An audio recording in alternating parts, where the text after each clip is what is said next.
Yeah. So do you always have people fly you around in a helicopter? Is that where you're at with Spartan Forge these days? Oh, yeah. Yes. Yes. No, I was planning on driving up here. I've got a Honda Corolla that I rented, and he was like, don't do that. I was like, well, what are we going to do then? Yeah, you've reached another level of, business prowess here with just having Andy Stumpf just fly around as your personal pilot. Shouldn't we just call it efficiency? We were talking about that. Straight Are we line- recording right now, by the way? Yeah. Okay. Yeah. Straight line trumps squiggly line for time saved. Yeah. And then if, something happens, I've got... It is nice. I said to him when you were in the bathroom, I was like, well, we should run up to the building if we have time. And then I was like, of course you have time. You just bought yourself 4 hours back out of your day. Yeah. It's a 2-hour drive, so it's 4 hours of driving. So you bought yourself at least 3 hours back in your day. That's the thing that I was telling him on the way here. My rubric for, I didn't ever used to have people mow my lawns or do some, peripheral stuff. Yeah. And we're doing really well on Spartan Forge this year.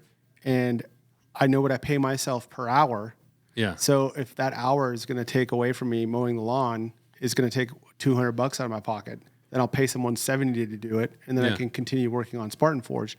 It sounds like a way to eke yourself into shirking responsibility, but it works on paper. Or are you going to have your wife mow it like I do mine? Yeah, my wife would. Well, no, she does sometimes. When she wants to exercise, then she'll be like, I feel like exercising. I'm going to go do work. And ours is a riding mower, so she's not really getting a lot of exercise, but I'm not complaining either way. She mows my lawn, so. I'm going to stay out of this conversation portion.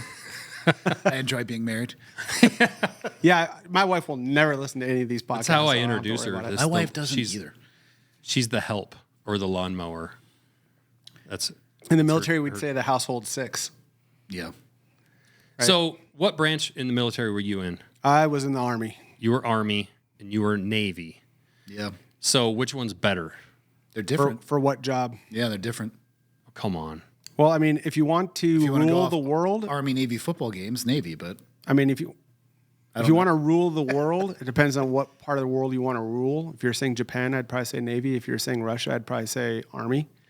So it kind of under that rubric. Sorry, that's probably not the answer that you want. I mean, we're the biggest and the oldest. Mm-hmm. So you could look at it under that Bigger rubric. and better. Bigger and better is another word. Not one I might use. Not sitting next to a guy hand chop me in the throat, but there's not as much rivalry as you may think. And the rivalry that there is, it's all good natured. Oh yeah. It's a completely different job. Yeah. I mean, if you guys needed to move shit somewhere that not on an airplane, you're gonna have to go with the Navy. And like you said, Japan, probably a good call. Now, I might be wrong about this, but you can tell me if I am. I've said that to him a few times over the last couple of days because when Andy and I get to spend one-on-one time together, I always had all these presuppositions about the Navy or the SEALs or people that I've worked with, and I never asked questions. And I think that was the point I was trying to make with him earlier is I was always attached to these cool guy places and I would be the resident nerd. Yeah. But a lot of times, especially late in my career, wouldn't even know I was military. So the system I adopted was just shutting up for 3 months and not saying a thing until they asked you for something, and then whatever they ask you for, build it and make it awesome, and then go back to shutting up. Yeah. And I've had guys even recently, like a month ago, reaching out to me, and guys I stay in contact with in the military saying, that was the best advice I've ever gotten. Yeah. So I obviously being on a podcast, you can't shut up and listen, but when it comes to, dealing between Navy and Army, I think when you're in service, it's not even really something you think about much unless it's like Army-Navy game.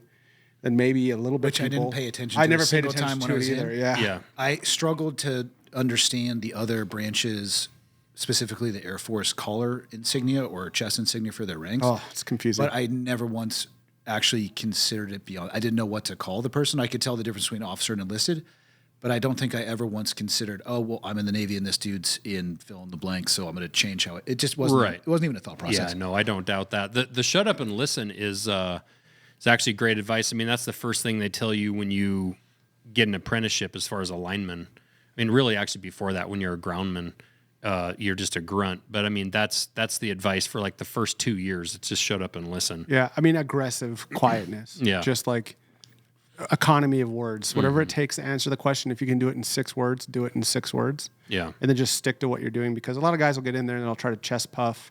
Right. Or like, compare apples and oranges or do whatever, and then, it just doesn't work, especially because we were attached to a lot of people that had egos. Did you have Rightfully. a 3D printed nerd cave title over your office like we have downstairs? I didn't have a nerd cave title, but I mean, I've got an old 3D printer, and I'm looking at buying a new one because my son wants the old one.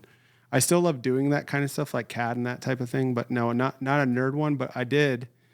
I have pictures of myself from deployment, and this would be my nerd bona fides, where I'm literally like, wearing plates, got my rifle, all the cool guy stuff, the headphones and all of that, and then glasses with tape wrapped around the middle. Yeah. I And thought you were going to say like a lightsaber. yeah, well, no, I never had to break that out.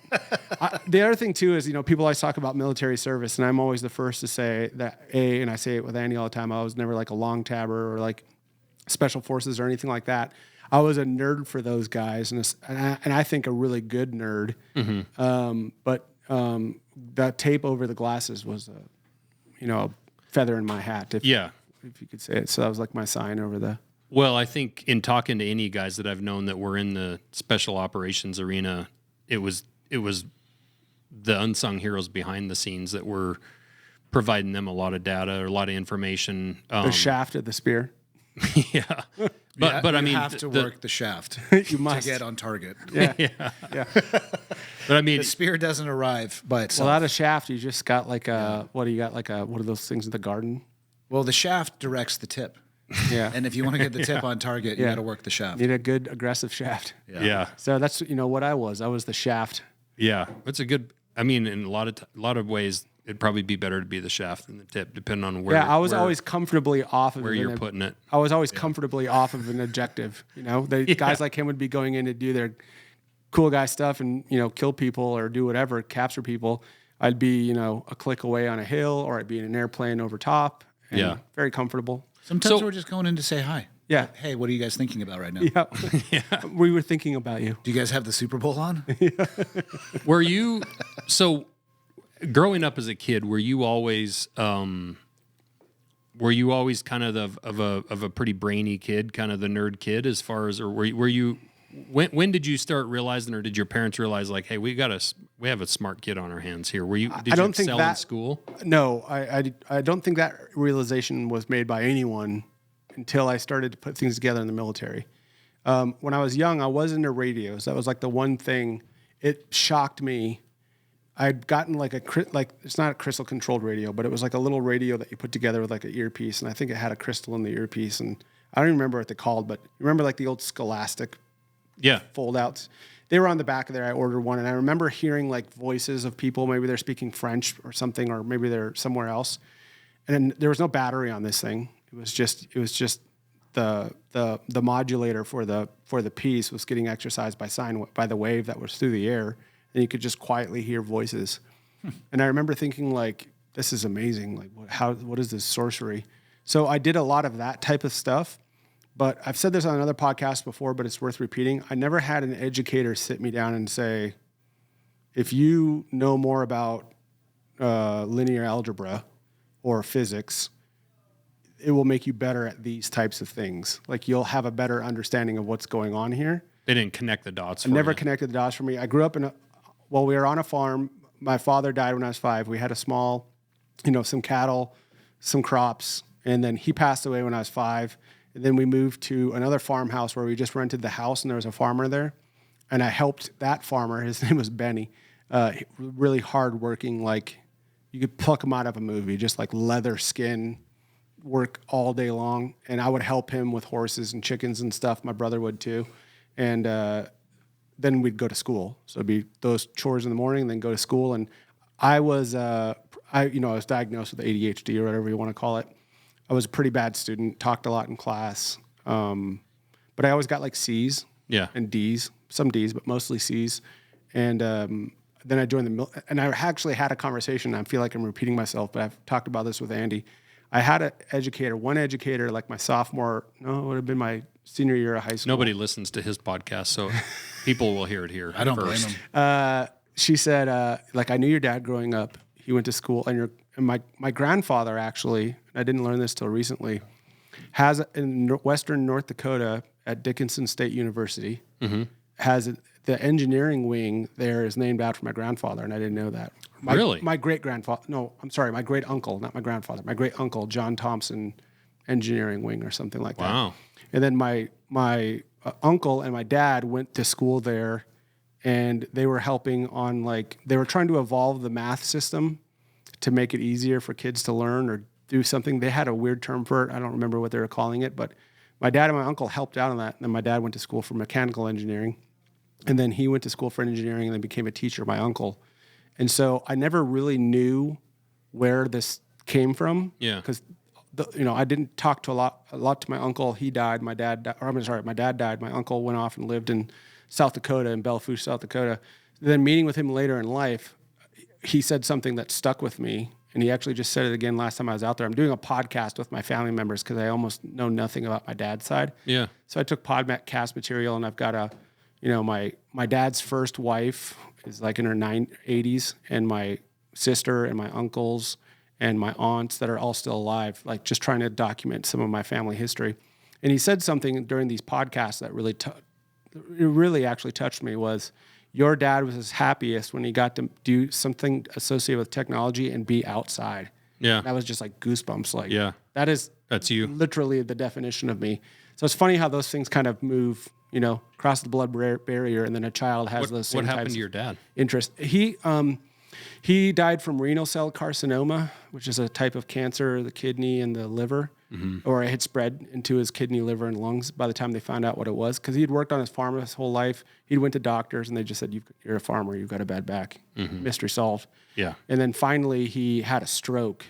And then he was at a doctor, and they were like, we did an x-ray, and you've got cancer. Doesn't that come from asbestos exposure? So they think it was either from asbestos exposure or from early onset chemicals they were using to treat fields in the 50s and the 60s. Yeah.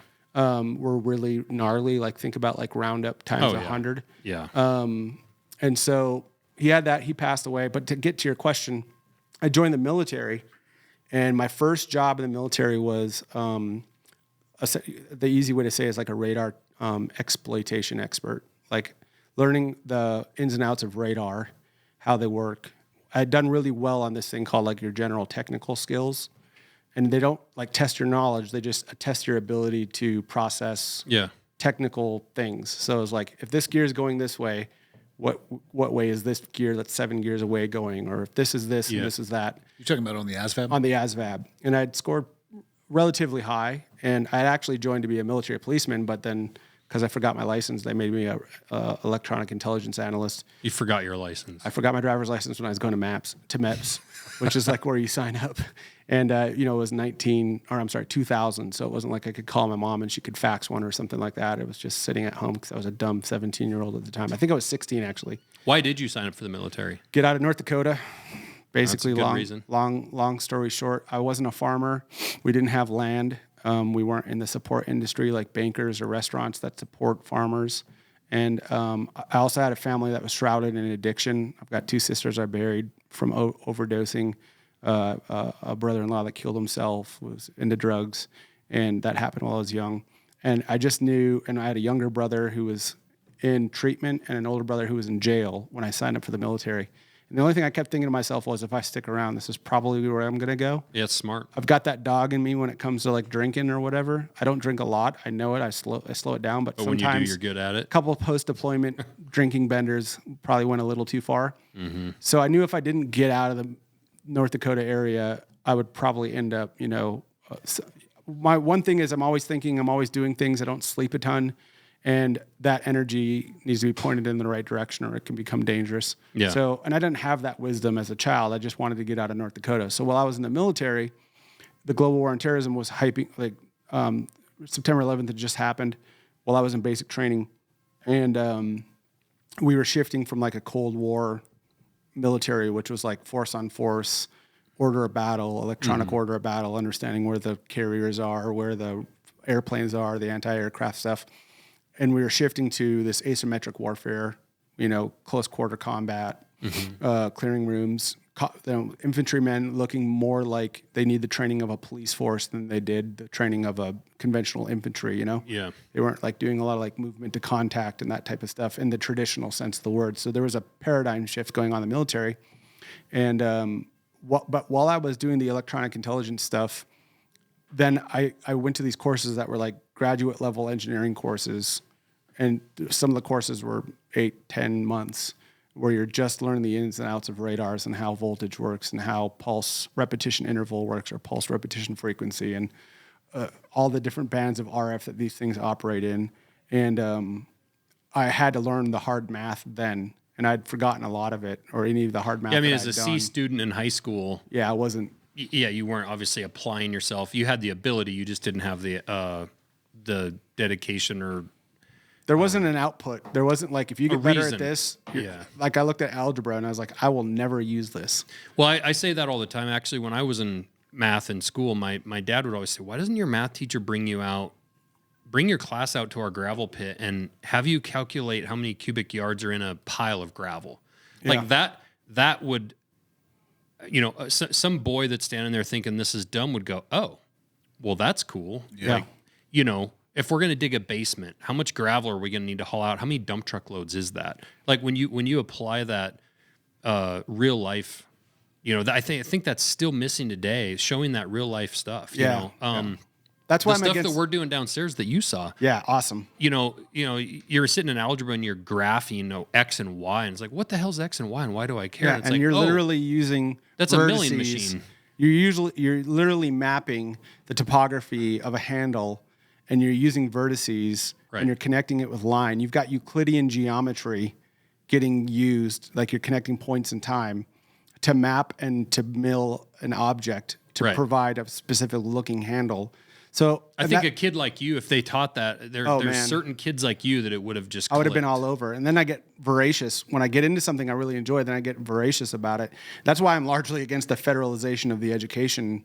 That's why I'm against the federal Department of Education. Like, kids in Montana should be learning, like, this is what a yard of gravel looks like. This is what you can do with Right. it. This is how it would, in North Dakota, this is how farming and measuring tonnage or seed, this is how you deploy seed over this field, and this is what you want, how you want to do it.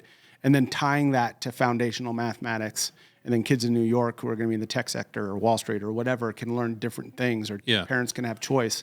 And that's why, I'm glad to see, at least lately, the federal Department of Education has shrunk in its mandate. So when you were in the military and you were going through those classes, do you have, I'm curious about your brain and the way you learn stuff. Do you feel like you have any kind of photographic memory, or like, because it's clear that you have the ability to retain or process information at a higher level than most people.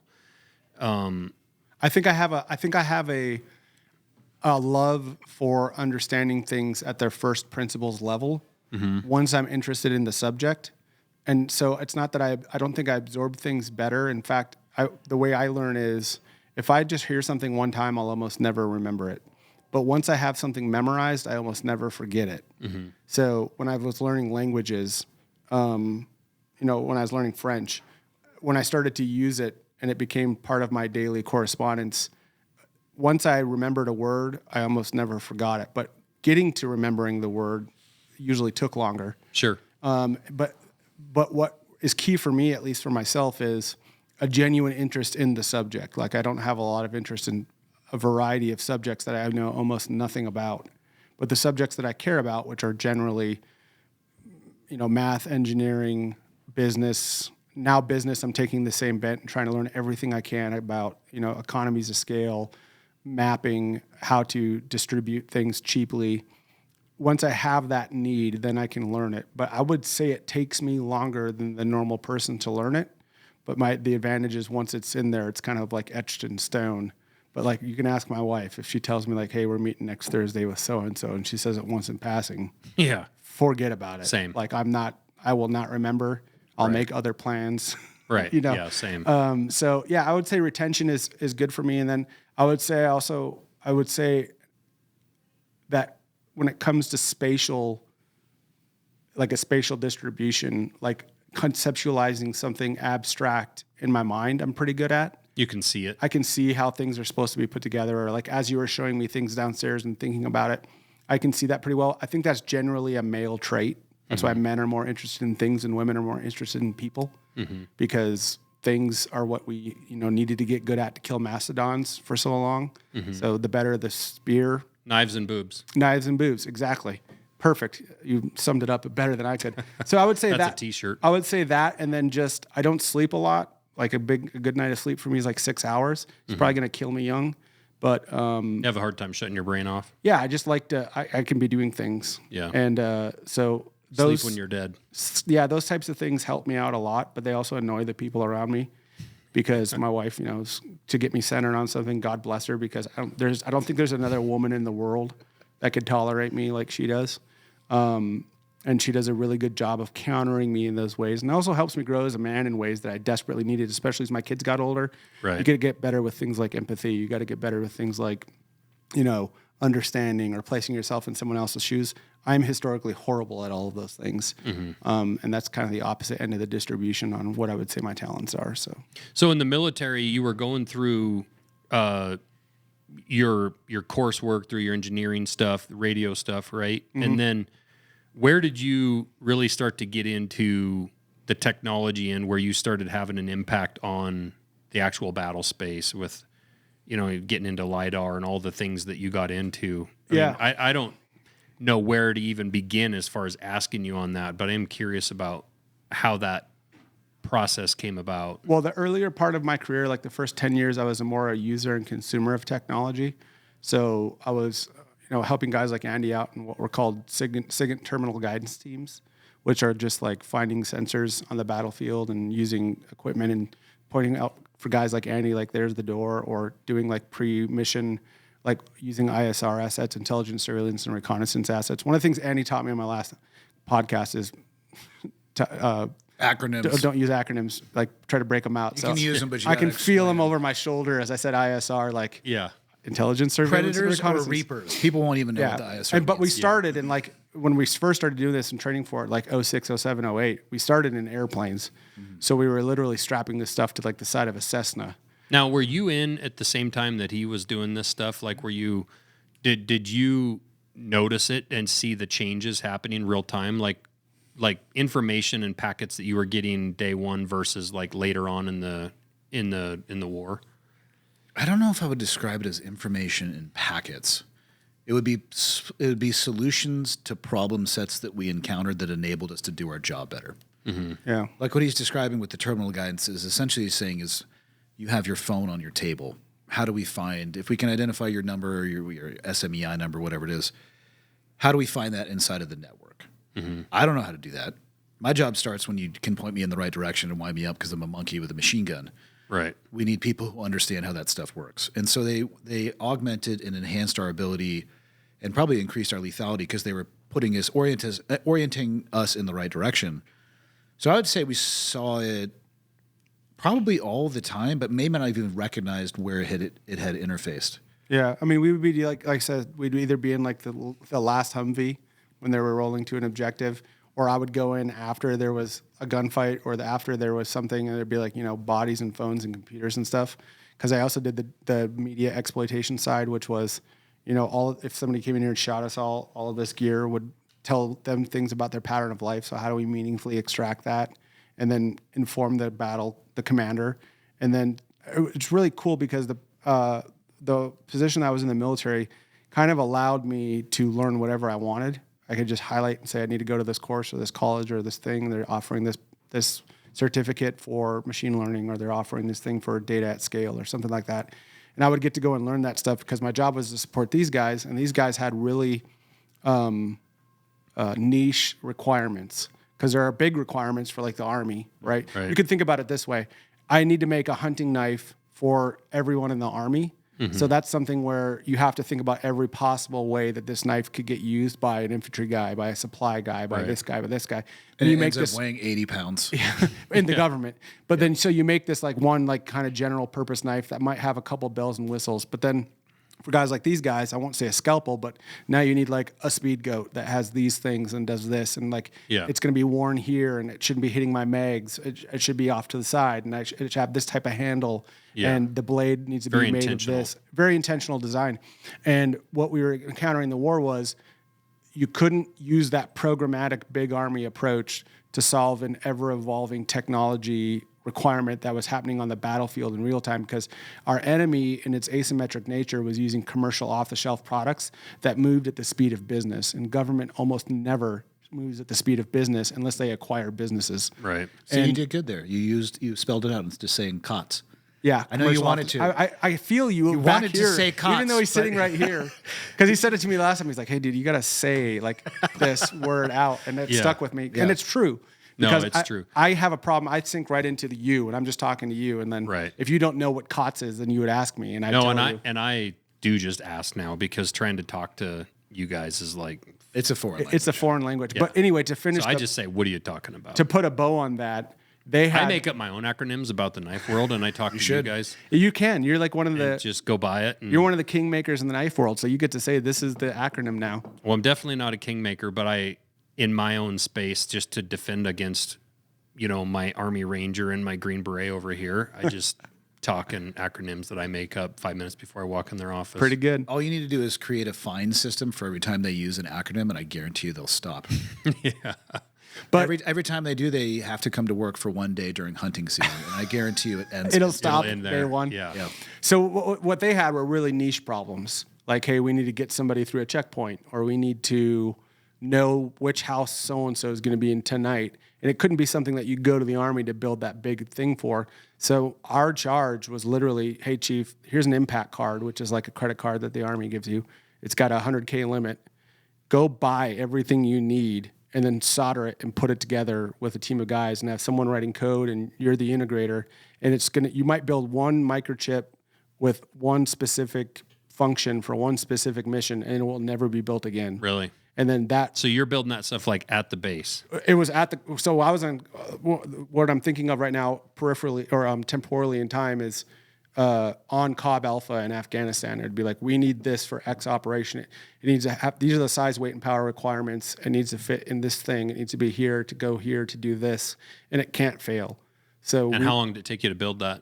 depending on the requirements, sometimes we'd spin stuff up in about 2 weeks. Sometimes it would take us 2 months. Yeah. But that is like the speed of light when you think. Well, about that's why I was technology asking if development. you noticed, and you're doing your thing, you probably weren't really paying that close of attention to it, but I guarantee you, looking over that time and space from 2005 to 2015, there were gigantic advancements Yeah.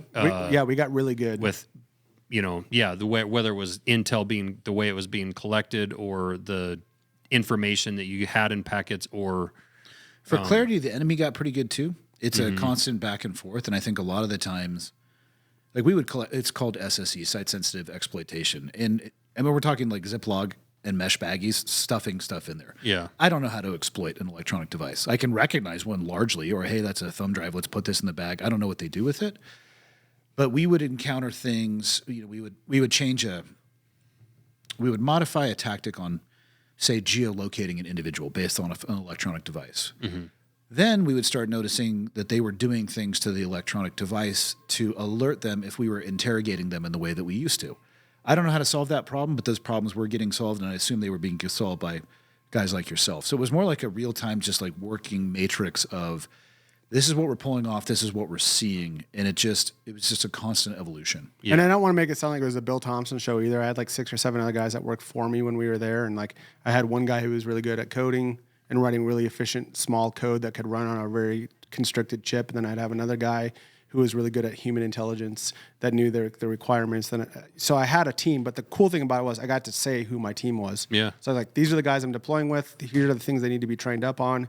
And we're going to be supporting really one-off operations. Did you find yourself attached to lots of different groups? I mean, it could be Delta one day and it could be SEALs the next, or Mostly on the deployments, it was one customer. So like one deployment, one customer.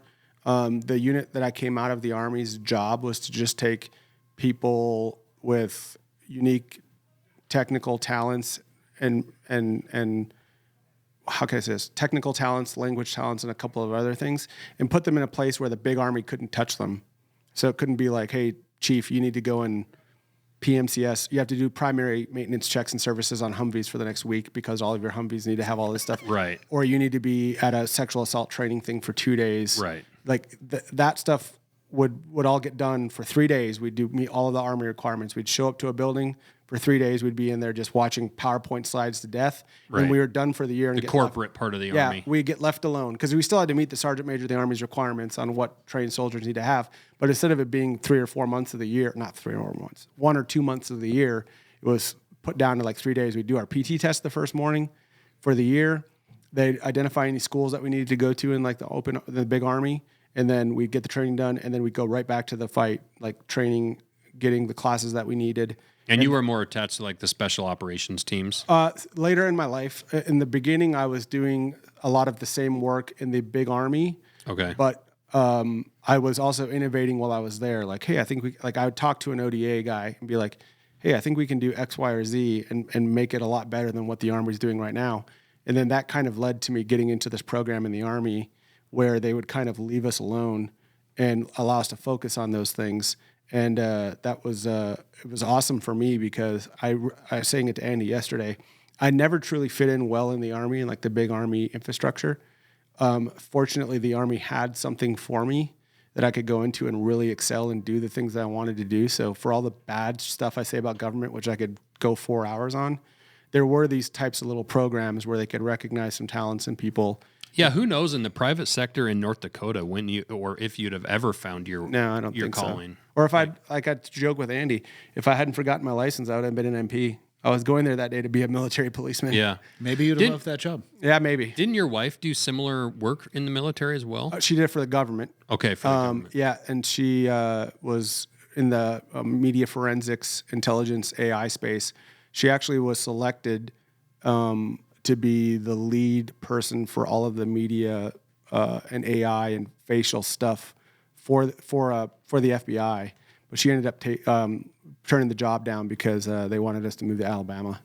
Yeah. And Rocket City. Yeah, that's exactly where we were going to go. And she just was not keen on that. And we were in a position to say no. So she took the early out. But yeah, she got all the way up to like a 1-star equivalent in the government, which is a lot. Wow. So she was combating AI essentially, or identifying AI? Well, that was part of it was, there's a video. I don't know I don't know how much. She's never told me what I can talk about or not, but let's just go for it. Let's just assume it's all good. Let's assume it's all good. There was a video of somebody talking about a politician.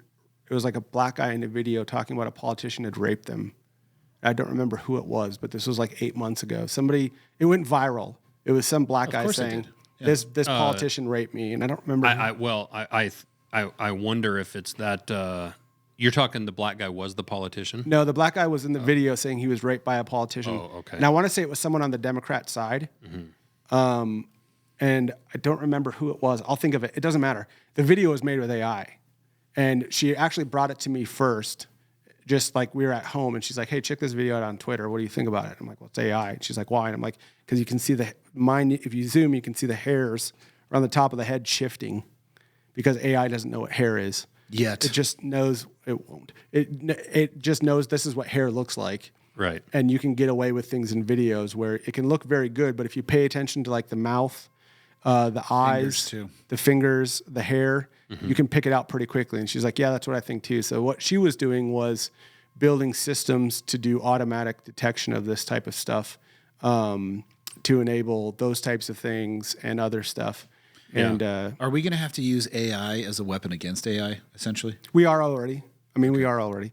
I'm not worried about AI like everybody else is. I've kind of peeked under the hood, and people are worried about like things like general intelligence. Yeah. Have you not seen the documentary Terminator? Don't you listen to Rogan? Yeah, but I'm not worried about it. I can tell you guys why I'm not worried about it if you want me to. Sure. Well, you're an industry plant at this point. We're going to lose everybody. Yeah, your wife works for the FBI. We don't trust you. I'm not an industry plant. I have nothing to do with the government right now. That's what a plant would say. That's what a plant would say. Yeah. How about this? On your last podcast, I said I would shut the government would shrink by 80%, and all of those organizations, DHS, the That's what Department of Democrats Education, say, but then they'd all be gone. Yeah. Day one. If AI? No, if I ruled the government. Oh. I'm just saying. Why don't that's you not think something AI is a plant. problem? Well, so there's first we'll start at the very top. The term AI is a bad term. It's not intelligence. Intelligence involves consciousness, and consciousness. There's a guy. People can do this reading on their own if they want, but there's a guy named Roger Penrose. He wrote on consciousness and how it evolves in the brain, or how it came about in the brain, and how to recognize it. And I'll give a really simple rundown of this. For the people who know what I'm talking about, I'm skipping stuff for the sake of not losing everybody on this podcast, okay? Essentially, intelligence is undefinable, as consciousness is really undefinable, because we have no idea what consciousness is or where it resides in the brain. Penrose has a theory that there's a structure in the brain called a microtubule, and that the microtubule has a wave function that you can, if you assign some math to watching what happens inside of this part of the brain, there's a collapsing wave function, and that collapse of that wave function probably has quantum properties to it. And quantum properties are probably where things like ideas from a long time ago. This is my own thought right here. I'm layering on top of Penrose, is probably how we tap into consciousness and the collective unconsciousness, like something like Carl Jung would talk about. That's the collective unconsciousness, which is collective unconsciousness is easily like this, like the story I told about my dad being into engineering and that type of thing, and it being good for them. And then I, without any knowledge from my father, got into it. Mm-hmm. Or the fact that if something happens, all three of us might get goosebumps, and we don't control that. Mm-hmm. It's programmed into us genetically over years and years and years, and it's from a process called piloerection. What piloerection is, when you get goosebumps, your hair stands on end. Well, if you were in the woods 20,000 years ago and you encountered a bear, you got piloerection and a boner, but you get piloerection because it made you look larger. The hair would stand up and make you look larger. And then minimally, but okay. Actually, they probably have more hair. Well, if you had a lot more hair, you looked a lot bigger. So what's a better word for AI? What would you say is a more accurate term? Yeah, I got off a little bit there, but what I'm trying to say is the better term is artificial pattern recognition. That's fair. What AI does, in its very simple terms, is it's trained by conscious beings, but it has no consciousness, I don't think it will ever have consciousness. Mm-hmm. And the reason why is because it's a mathematical function. It uses linear algebra and back and forward propagation to train AI models. Does it develop that consciousness through that the quantum computing? So that's a good question. That's a very good question. We're not using quantum computers right now to do anything but solve very specific and niche problems, because the way that quantum computing works, you have to basically program the quantum computer first to solve for whatever you're trying to do. So like a complex, say you're trying to map a chromosome, or you're trying to map the DNA molecule. Mm-hmm. You can spend a lot of time setting that quantum computer up, and then it will map that DNA strand a lot quicker than a normal computer would, because you're taking advantage of superposition and quantum states, which is something we can get into if we want to, but I won't bore the podcasters. I know I lose people with this, but what we're doing with AI, what we call AI, which I think general pattern recognition or cleverness would be a better word, is we're training an AI to recognize a white-tailed deer. Mm-hmm. All right, so what happens is we show the AI system 30,000 pictures of a white-tailed deer. Right. And it maps, using that flat, picture, it maps what a white-tailed deer looks like. And then we show it pictures behind it, pictures below it, pictures under it. Right. And it gets better and better at doing the recognition. Yeah. But our AI is converting that image into numbers and doing linear algebra. And then it's asking you, the conscious being at the end, did I identify this whitetail correctly, or did I just call a red stag a white-tailed deer? And you say, no, that's a red stag. And then you show it a bunch of red stags, and it has go through, and it makes a linear. This is simplified for all the people who are shooting, who are the screening Monday morning quarter. Yeah, it makes it weights nodes that we call neurons, but they're not neurons. They're sort of like neurons. But it maps all of these neurons and gives weights to all of them. Mm-hmm. So that when it's showed a picture, it does this linear algebra, it might use some back propagation, and then it says on the other side, this is what the animal is. Mm-hmm. AI actually has no idea what the animal is. Right. It's assigning mathematical and using linear algebra to get an understanding of what it is, what has changed. It's somewhat of a super Google. I mean, it's just pulling from a lot more sources. It's just getting really good at pattern. Right. And we actually had a very interesting, I had a guy reach out. I was on a podcast. Well, Mike Rowe was on his podcast, and one of his listeners is I wouldn't say his exact title because I'd get it wrong, but basically like one of the top couple lead engineers at Google for AI. Okay. Like he's like the dude, Yeah. distinguished AI engineer for Google. And he reached out because he had heard me talking about how, I see the technology coming into like our space, right? And Yep. right now, I would say it's still very rudimentary in machining. Like when you see all that code ripping down through that machine, right? And Yep. and how if I say, hey, I want to make, let's say I hand make a knife, and I say, okay, I want to turn this into production. Yep. It's still a relatively rudimentary process to take that and break that all down into its pieces, build those components in the machine, and have the machine build it, right? Yep. Versus, I think in a very short amount of time, you'll be able to scan this and the machine's just going to build it all. Yeah. And not only that, but the mix of robots in manufacturing and whatnot, and how do you work towards bringing that into the fold. And I said AI is going to play a piece. I just don't know how. Well, he reached out and didn't want anything from it, but he wanted to offer his help in like where he sees a lot of the AI stuff going. And I want to have him on the podcast because I think he'd be a fascinating interview. But he also said, in a way, he's very worried about AI and what it's going to do to the world. Yeah. But I'm not saying I don't have those worries. Right. But he said what you said also, he's not worried about it taking over the world in some. It's not a conscious actor, and I'll. But he's very worried about. He is very worried about though the impact that it will have because it is in certain areas going to take. I mean, you just look at some of the abilities, like even in editing a podcast or editing video or whatever. You there's already AI tools that are making things a lot more efficient, which helps a company like ours get more work done with less people. Yeah, and I want actually, you've raised some good points, and I want to take this through to its. I want to terminate this, and I think I can do it in less than 3 minutes. The first thing is, if there's what you could call a heuristic, and a heuristic is how a human figures out how to do something well enough. So it might not be right, but it works. That's a heuristic. Okay. C student. Yeah, well, not only a C student, but just you're working on a car, and you don't have the wrench to take your oil filter off, right? And you're like, if you were to feed that problem to a machine that was trained on a Jane's manual for a car, it would say you need this oil filter connection for your ratchet. Right. You put it on, you take it off. If it's trained on that Jane's manual, which we're training on expert knowledge, it's not going to have another way to solve that problem. Right. Unless you tell it as a conscious actor, here's separate ways to solve that problem. That's transcendence. That's a heuristical framework. Humans are very good at that. Well, it's what made primates. Yeah, exactly. So a human would say, I'm going to take a ratchet strap and ratchet it around that oil filter and then attach a stick to it and pry it off, and then it's going to come off and I can change my oil. A machine, without being told that that's a possibility, can't infer or get to that end state and will probably never be able to because it needs the training data to get to that end state. Right. That's the first thing. The second thing is my machine that I recognize white-tailed deer with, if a deer gets hit by a car and is missing its antler and another antler is horribly deformed and it's missing an eye and maybe its jaw's messed up, and you feed that to a machine, it will have no idea what it's looking at.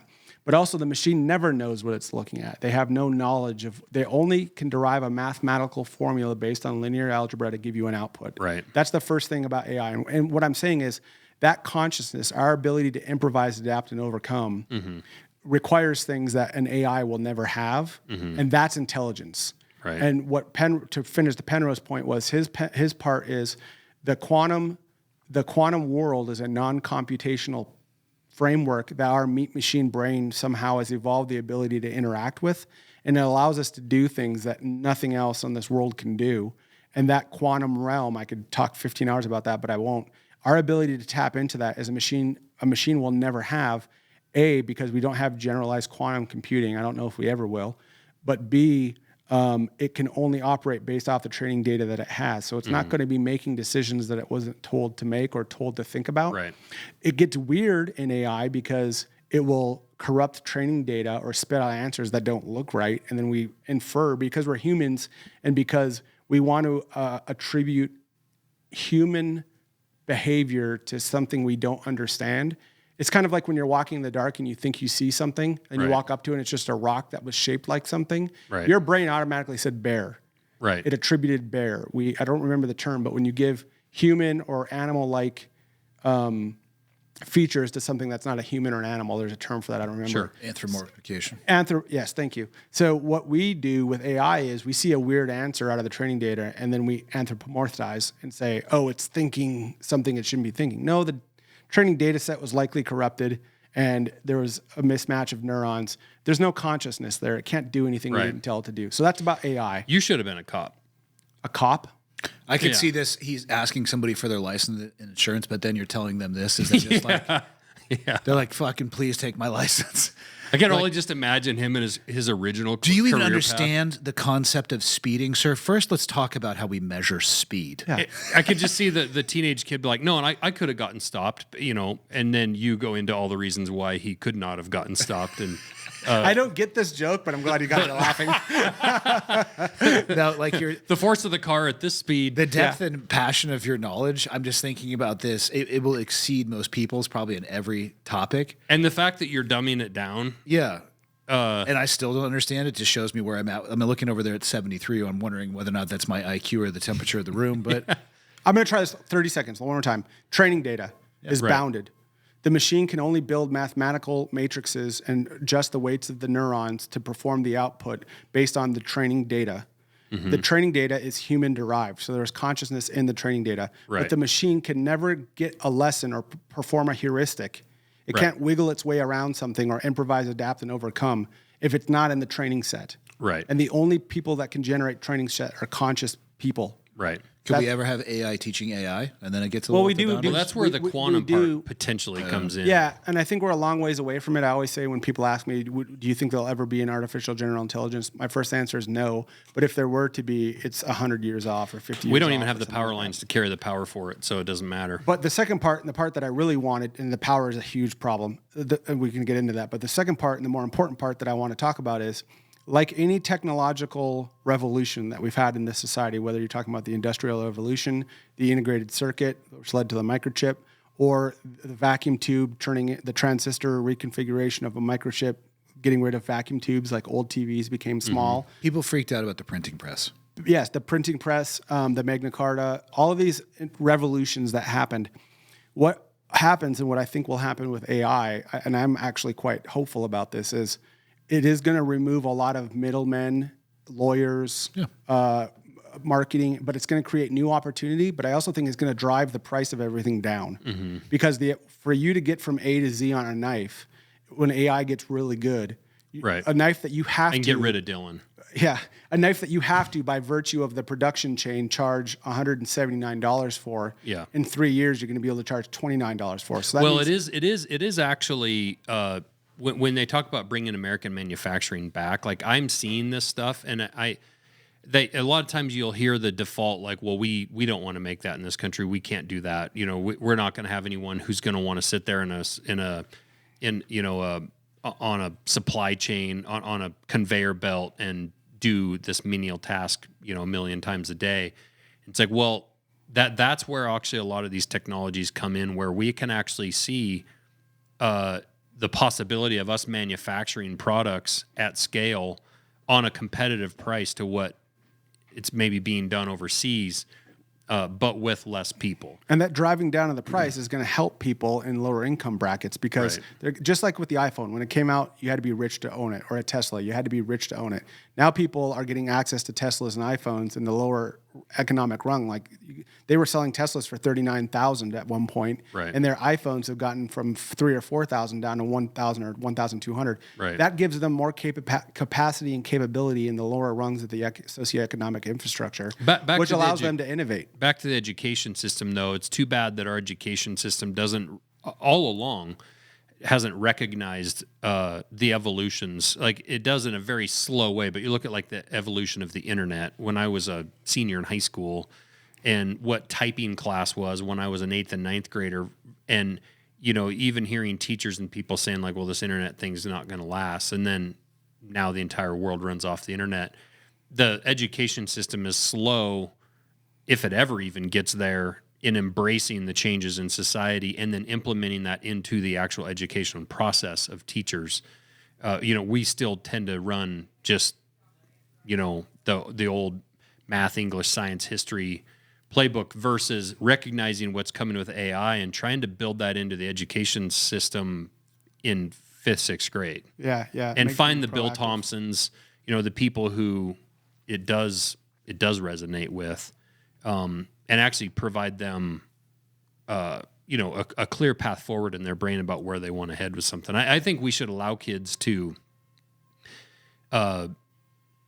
channel their education and I don't want to say a la carte exactly, because you're going to have a lot of kids just want to go take wood shop. Yeah. But to a certain degree, start to channel. Like I believe with like my kids with sports, I wanted them playing everything when they were young. I didn't want them specializing in what they thought as a 5th grader they were going to be in the NFL someday. But then as they get like down into this year where my kid's a junior and he's got a bunch of scholarship offers, he starts to focus in on like, no, this is the one thing I want to do. Yeah. And by the time you're a junior in high school, I think you're adult enough to start making decisions on where you want to go, whether it's in your athletic career or your education career. Yeah. Yeah. And I mean, I think the ultimate, I have an optimistic outlook for AI. I think it will drive prices down. I think it will allow more people at a lower socioeconomic rung to innovate and to do things on their own. And it will open other market opportunities to people that they've never been open to before. And it will get rid of a lot of bureaucracy that we had to rely on before, like lawyers and other things. I think there's a net good outcome. I think the second thing, I made a prediction with Andy yesterday about cell phones we can talk about later. Another prediction that I have for this, and I could be wrong, is what's going to happen in the next 10 years, and I'm very confident in this, is in 2 or 3 years, you or I are going to be able to think up a movie idea and tell it to an AI, and it's going to be able to give us a realistic-looking scene from a movie. Sure. And you're going to be able to spend maybe $100 and make a whole movie, a whole terminal list. Yeah. You're going to be able to make with an idea. And if you've got a good movie and a good story, someone might want to watch it. But I think what's going to happen is we're going to get desensitized to this in the next 5 or 10 years. And AI movies will be so readily available and they'll be everywhere. Like right now, it's all cool. Like we're watching Will Smith eat spaghetti or we're watching Donald Trump and Putin ride a bike together. Right. Everyone's having a great time with it, laughing, whatever. It's going to be so broadly accessible and it's going to oversaturate everything to a degree that the three of us in 10 years will be more likely to take our wives to a play downtown in Bozeman or Kalispell because we want to see real people on a real stage interacting in a real and meaningful way where they had to memorize lines, they had to do things. Because AI right now is a rich person's game. The people who are taking advantage of the economies of scale, who are paying for the way overloaded super chat GPT that's like $1,000 a month and stuff like that, that will broadly be available to everybody. And then the next market that will open up is handmade goods, furniture made from oak and yeah, cherry. I think we're already seeing that. I mean, I think we're already, my company, frankly, is a byproduct of that. And I even think with like your coffee shop and stuff, like people want to be around each other more than we have. Like when we were kids, the only way to date was to basically go to a bar. Yeah. I mean, that was your form family of social reunion, depending on where you lived. Yeah. Didn't you say North Dakota? Yeah. I was thinking more Alabama. But. Yeah. Well, that's the other option. That's the other option. Yeah. But, I do think, breweries, coffee shops, local sporting events, kids' high school football games and basketball games, and places where, we've regressed back into our homes staring at a screen. Yeah. And I do think you're starting to see people, and that does come with products. Like people, I think, are having more of an appreciation for having this table right here was made by an 80-year-old guy 2 miles down the road in his shed. Yeah. Now, instead of doing that, instead of going to IKEA, let's just go talk to Walt and give him 2 months to build us a table. Yeah, and his ability to advertise, his ability to incorporate his LLC, his ability to do his taxes and his accounting, he'll be able to do with his daughter on a computer in 20 minutes and pay a fraction of the money that it would have costed him to stand all of that up in the past. So AI will have that, but it's going to allow us to get back to meaningful interactions and place value again on a handshake. I can't wait to fire my whole financial department. It's going to be awesome because they keep asking me to turn my receipts in, and it's very annoying. Yeah, but they're all sitting in there fuming, thinking they could make a better knife than you, and then they'll get that opportunity in a couple of years when AI and all of that stuff is going to help them out. Then they can, they can live out their deepest dreams. So let's jump back into the military because I want to keep this going. But it is fascinating just hearing how you look at things and whatnot. But because I want to reference this forward into how Spartan Forge came along, and how your military career influences the company that you've built and the products that you're putting out. But where specifically in your career did you start really using LiDAR? And maybe you can explain what that is, LiDAR, and then what is the geospatial mapping where if Andy and his team are out there and we're over here? It was ATAC. Is that ATAC? No, that's the device that you're looking through. I think he might be talking about the different datums and the different imagery. Like ArcGIS? Yeah, like repositories. Well, and even some of the stuff you were talking about, if if you hear an elk bugle over there, you're hunting over here, and it's triangulating off of all of us. So we were doing that with muzzle fire. Okay. Explain mortars, counter mortar batteries, and counter mortar batteries. So basically, what you have is I'm not a trig guy, but I understand it pretty well. You have what's called parallax trigonometry, where you are looking at an area. Put sensors up around a fob. Yep. If a round or mortar passes through, mathematically you can at least ballpark where it's at. Yeah. The time it takes the sound to travel to one sensor and the other sensor, you can use your old SOHCAHTOA, right? And then you can triangulate where that was hitting the ground. But not only, more importantly than that, is a radar can track the round on its way in and can back propagate the origin and destination. Yep. So could spit out a 8 or 10 digit grid to a counter mortar battery. Yeah, and then you call for air support and send the gunship, the Spectre gunship or AC-130 or whatever it is you have. Which I was just in hunting camp up in Alaska with. Our packer was a Apache pilot, and listening to the stories of he was a Green Beret first on the ground, got shot, wounded, didn't want to get out of the military, so went to flight school, became an Apache pilot, and flew over his guys and in Afghanistan, and absolutely bonkers, the capabilities those aircraft have. Oh yeah. Yeah, it's insane. It's a flying fortress. Good Lord. Yeah. It's crazy. Unbelievable. But using those guys to put munitions right on target where you triangulate that, that fire coming in from, I guess. Yeah, so a lot of those ideas I think if I remember your question is just with Spartan Forge was doing collection missions and looking at the mapping programs that we had in the military, but then also looking at how agencies like the NSA and DIA and other ones were trying to layer more meaningful mapping into one place. So all of everything's variable analysis in life. So when you have a goal, you have to account for all the variables that are standing in the way or aiding you to get to that goal. So that variable analysis is, if I want to get Andy on an objective in a safe, secure manner and conduct an efficient operation, what are all the things I might need to know? I might need to know traffic patterns. I might need to know what night there's markets in this part of town. I might need to know where are the hot landing zones that would be safe for a little bird to land. What does the power infrastructure look like? Were there power lines put up in this place lately? All of these are different mapping repositories of data where you can go out and get that. And then how do you represent that singularly on one screen so that when a battlefield commander is planning an operation and getting their op order together, they can account for all of those things and then buy down the risk in the mission planning process or the military decision-making process, MDMP, that put all of that together and then say, in order to send someone out and sacrifice them blood and treasure, I'm committing blood and treasure to this objective. I've done the variable analysis and identified every negative and positive thing. And now I've backwards planned for all these potential outcomes. And here's how I'm accounting for them. And then you abstract that idea into the mapping portion, which is just one facet of a military operation, and say, how do I, as a military intelligence guy, map every sensor, know the bad guys are in the area, know when the market's doing this, know when this is over here, what the weather's going to be like, what's the visibility going to be during this weather event, all of that stuff, and then present that, but then reduce all of the entropy or all of the chaos that comes with that, and then present it to a battlefield commander in a way where they can understand it immediately. Right. So that was some of the work that I was doing, and I was doing collection missions and thinking about it, and I was also a hunter, so I was using other maps that were out there, which were great in their time, but I was kind of seeing the bell curve and seeing everything's variable analysis and hunting is the same. How do animals move in certain weather? What parts on the map do they stick to? Where are these transition zones? Where do these elk spend the winter? Where do they come out? And where do they do their spring and summer?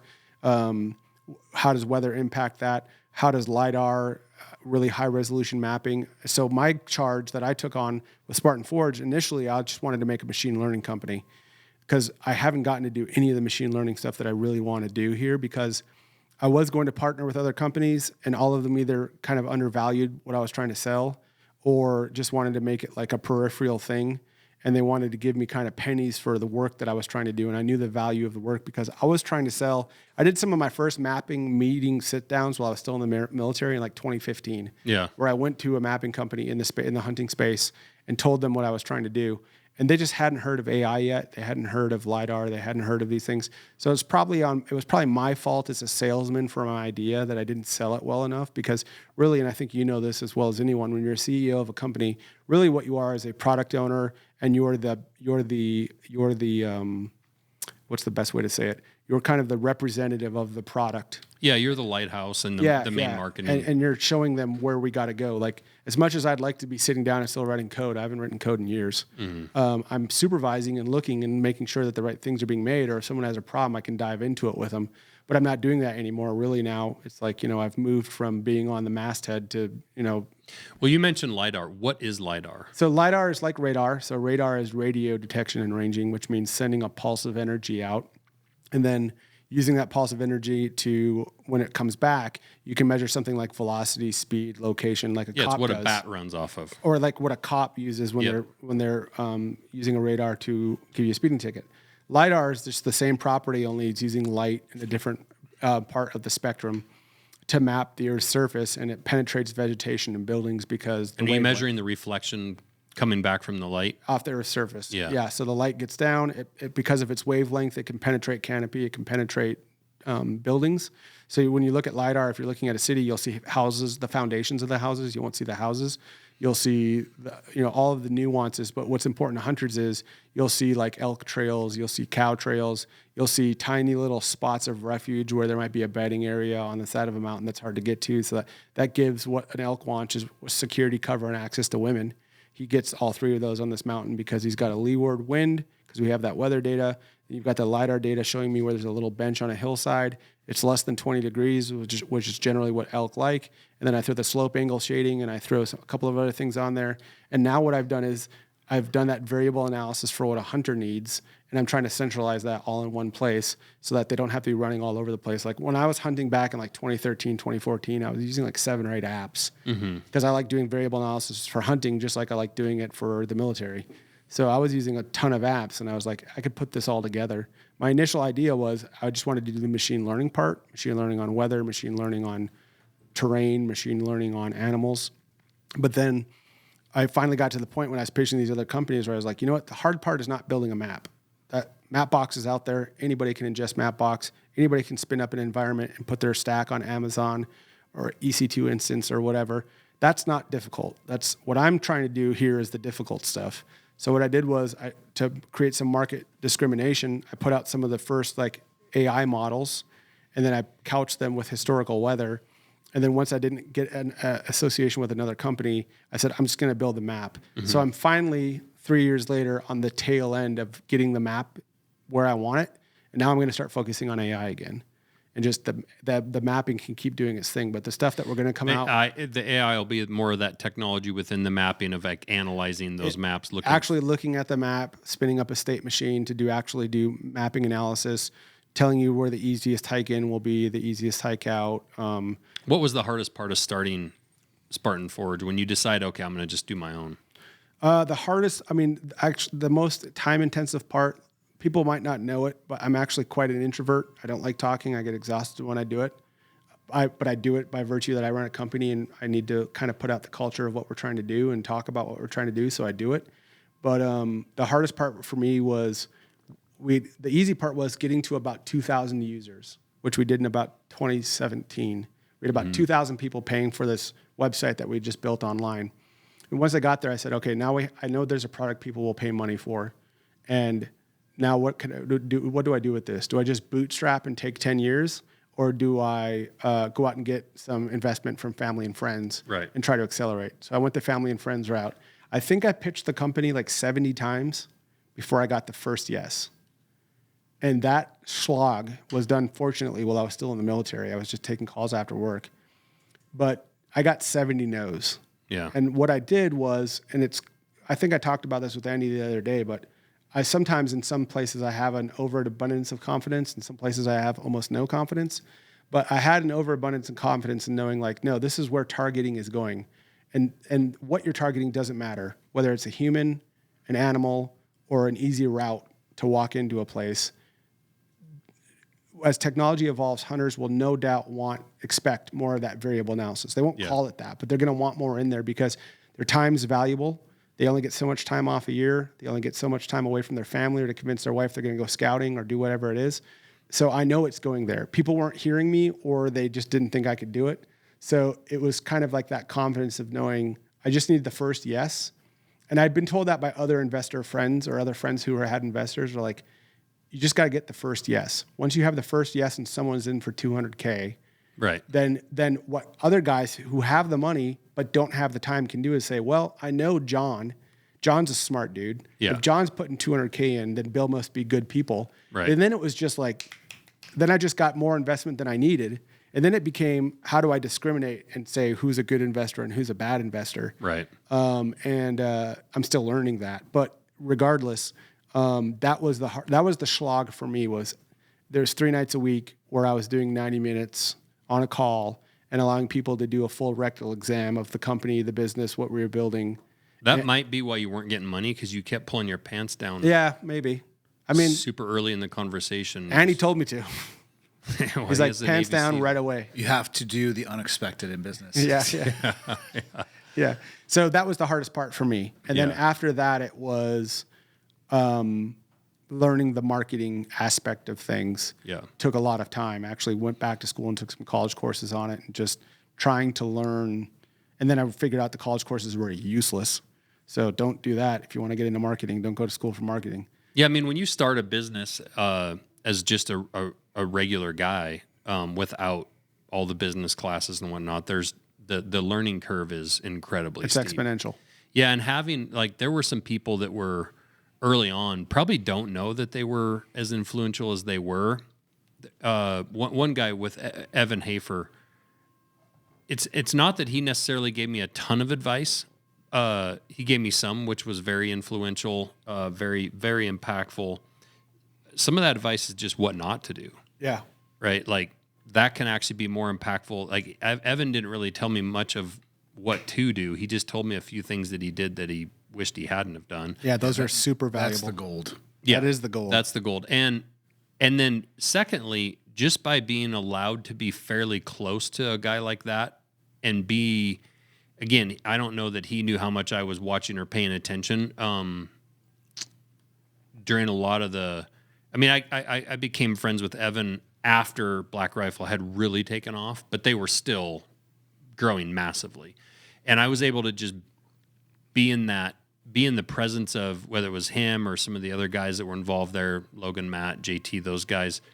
But also I had a unique opportunity to be pretty friendly with just some of the worker bee people in that company and got to see it from both ends. Yeah. And I got to hear things from both sides of, upper management versus, people who are just the lower people. And you learn, and I was very observant with like things that I was hearing that those guys were talking about with growing a big company and the things they were struggling with.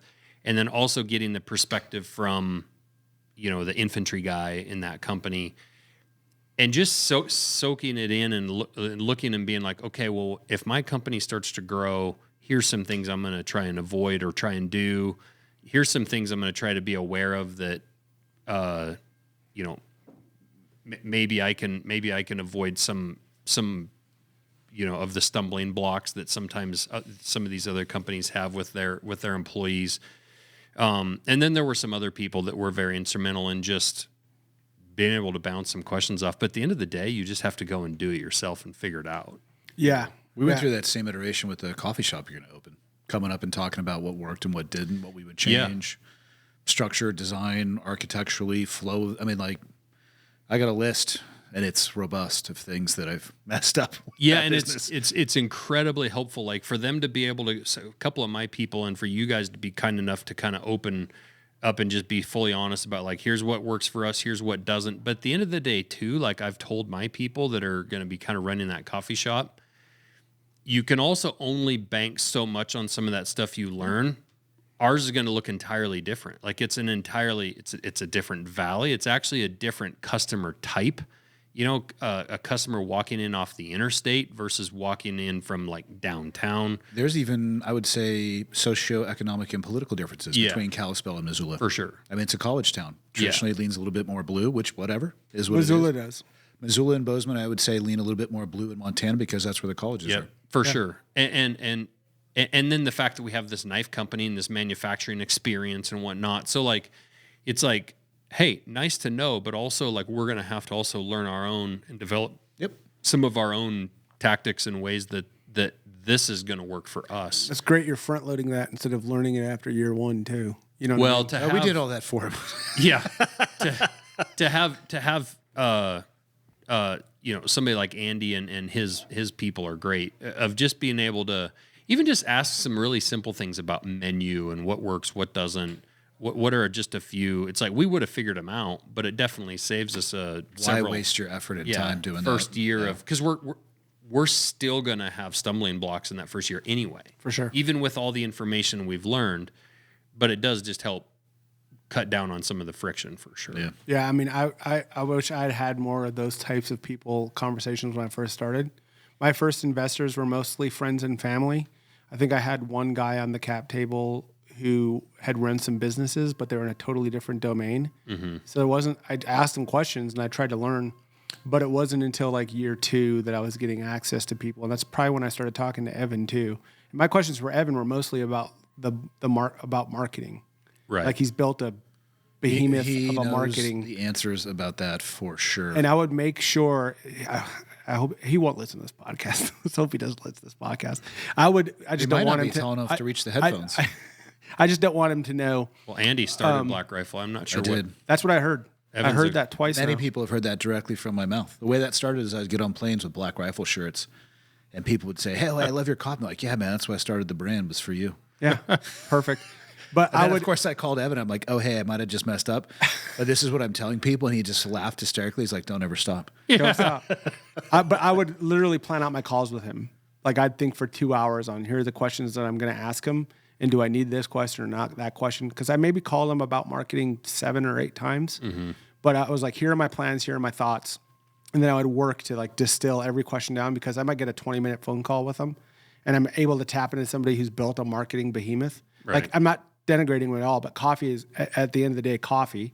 It's got to be good, but there's other coffees that are good that haven't done nearly as much as most Indeed products that are made or invented these days, or most companies that start, the world would be fine without them. Yeah, right. I mean, Well, you could throw a baseball into a coffee shop, so there has to be something different. About it. Yeah. So that was what the string I was trying to pull with him is like, here are the things that I'm doing. So that to me, I was like, that's like, calling up a lawyer who charges you $1,500 an hour.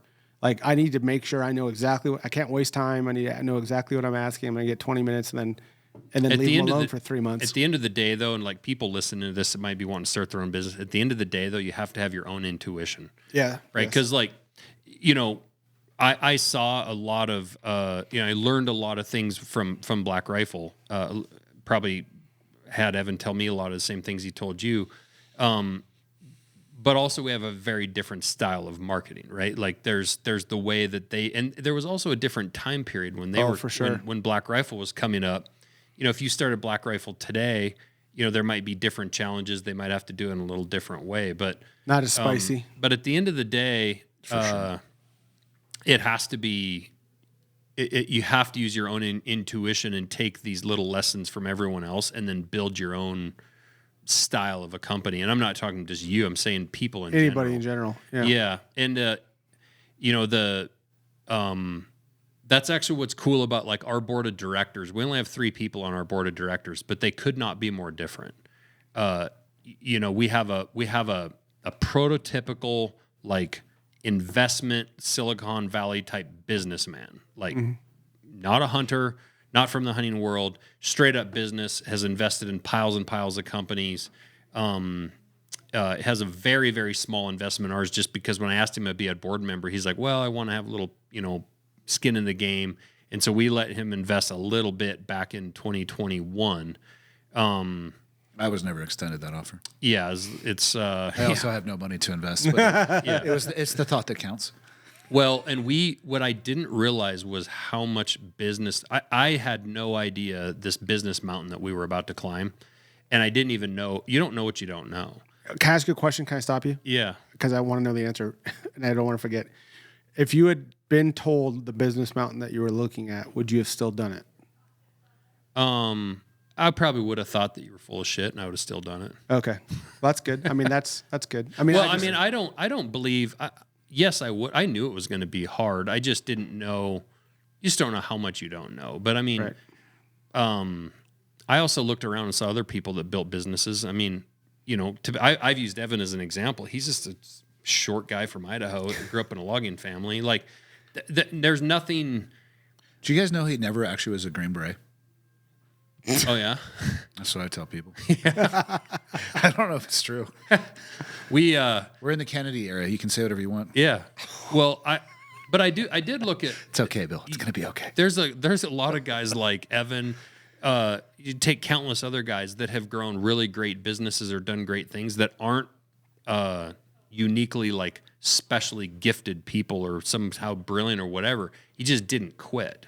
And he just had a very, very, he used his intuition, and he had a very, I think he had a very clear vision in his brain what he wanted his company to look like. So intuition and resilience, you would say, are the two things that you would say a CEO or somebody entering a space and business needs, a chief among everything else? Yeah, the other thing I would say, at least for me, is I think starting a business later in life when you realize that you actually don't know everything. And so I always tried to just hire smarter people than me, which isn't hard. I can throw rocks and find smarter people than me. But, whether it's in operations with Andrew, business, or marketing with Brandon, really initially, the operations piece was huge with Andrew, machinists, right? You have to build, even if you are the smartest guy in the room, and in your company you probably are. Not the case. I'm but not in mine. But you have to be able to find, again, using your intuition, finding talented people that are motivated by the right reasons, who are driven,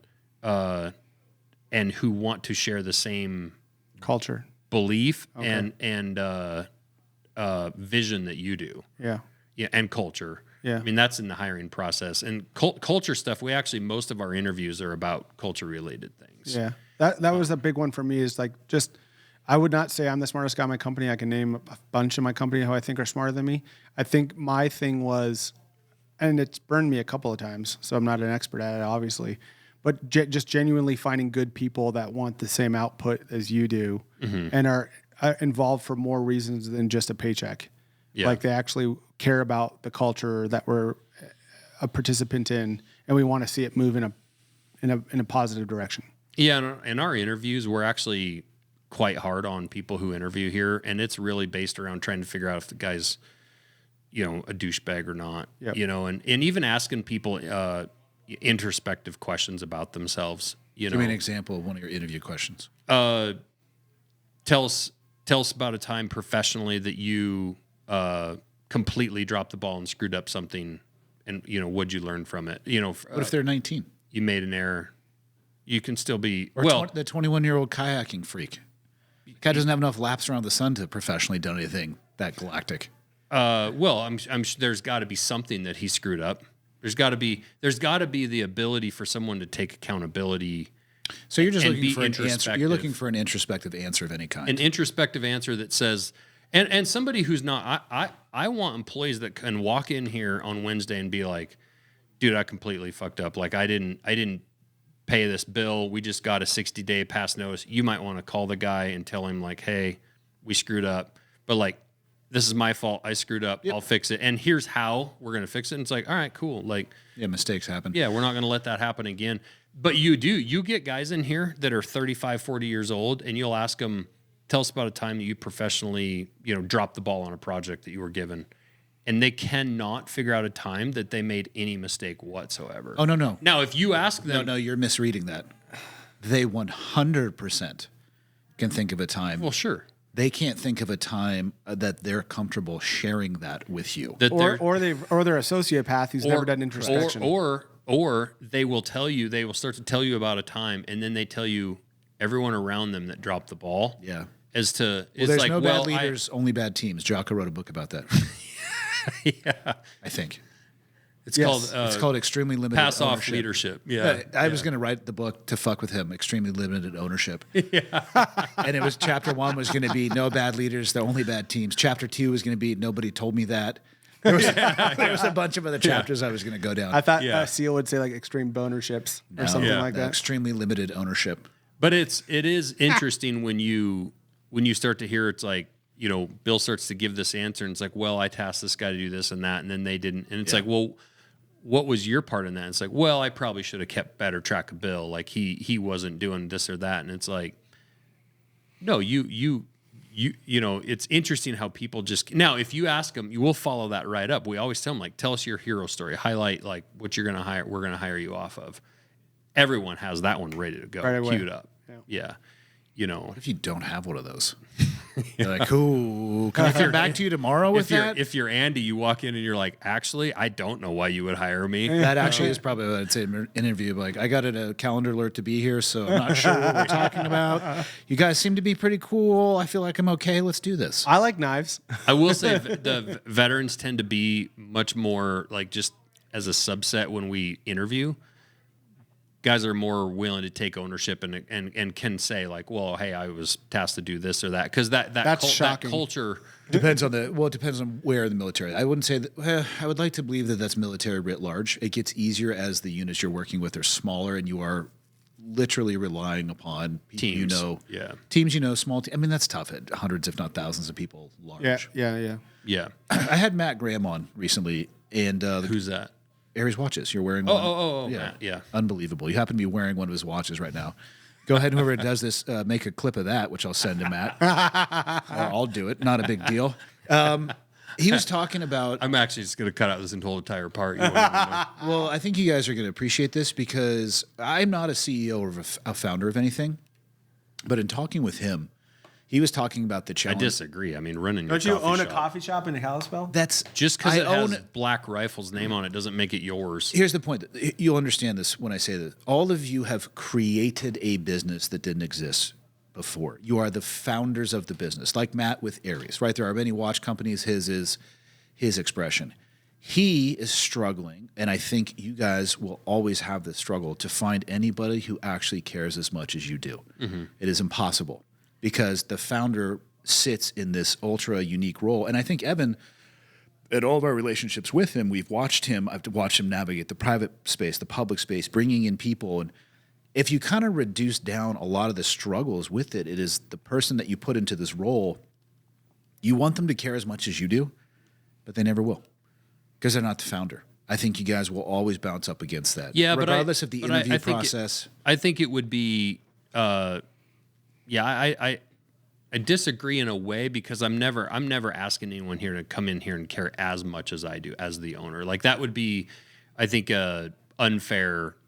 Rephrase it, care or have a depth of knowledge, or even like Evan. One thing I think Evan is good at, he has an immense understanding and knowledge of what he wants Black Rifle to be. Yeah, but he can also express that.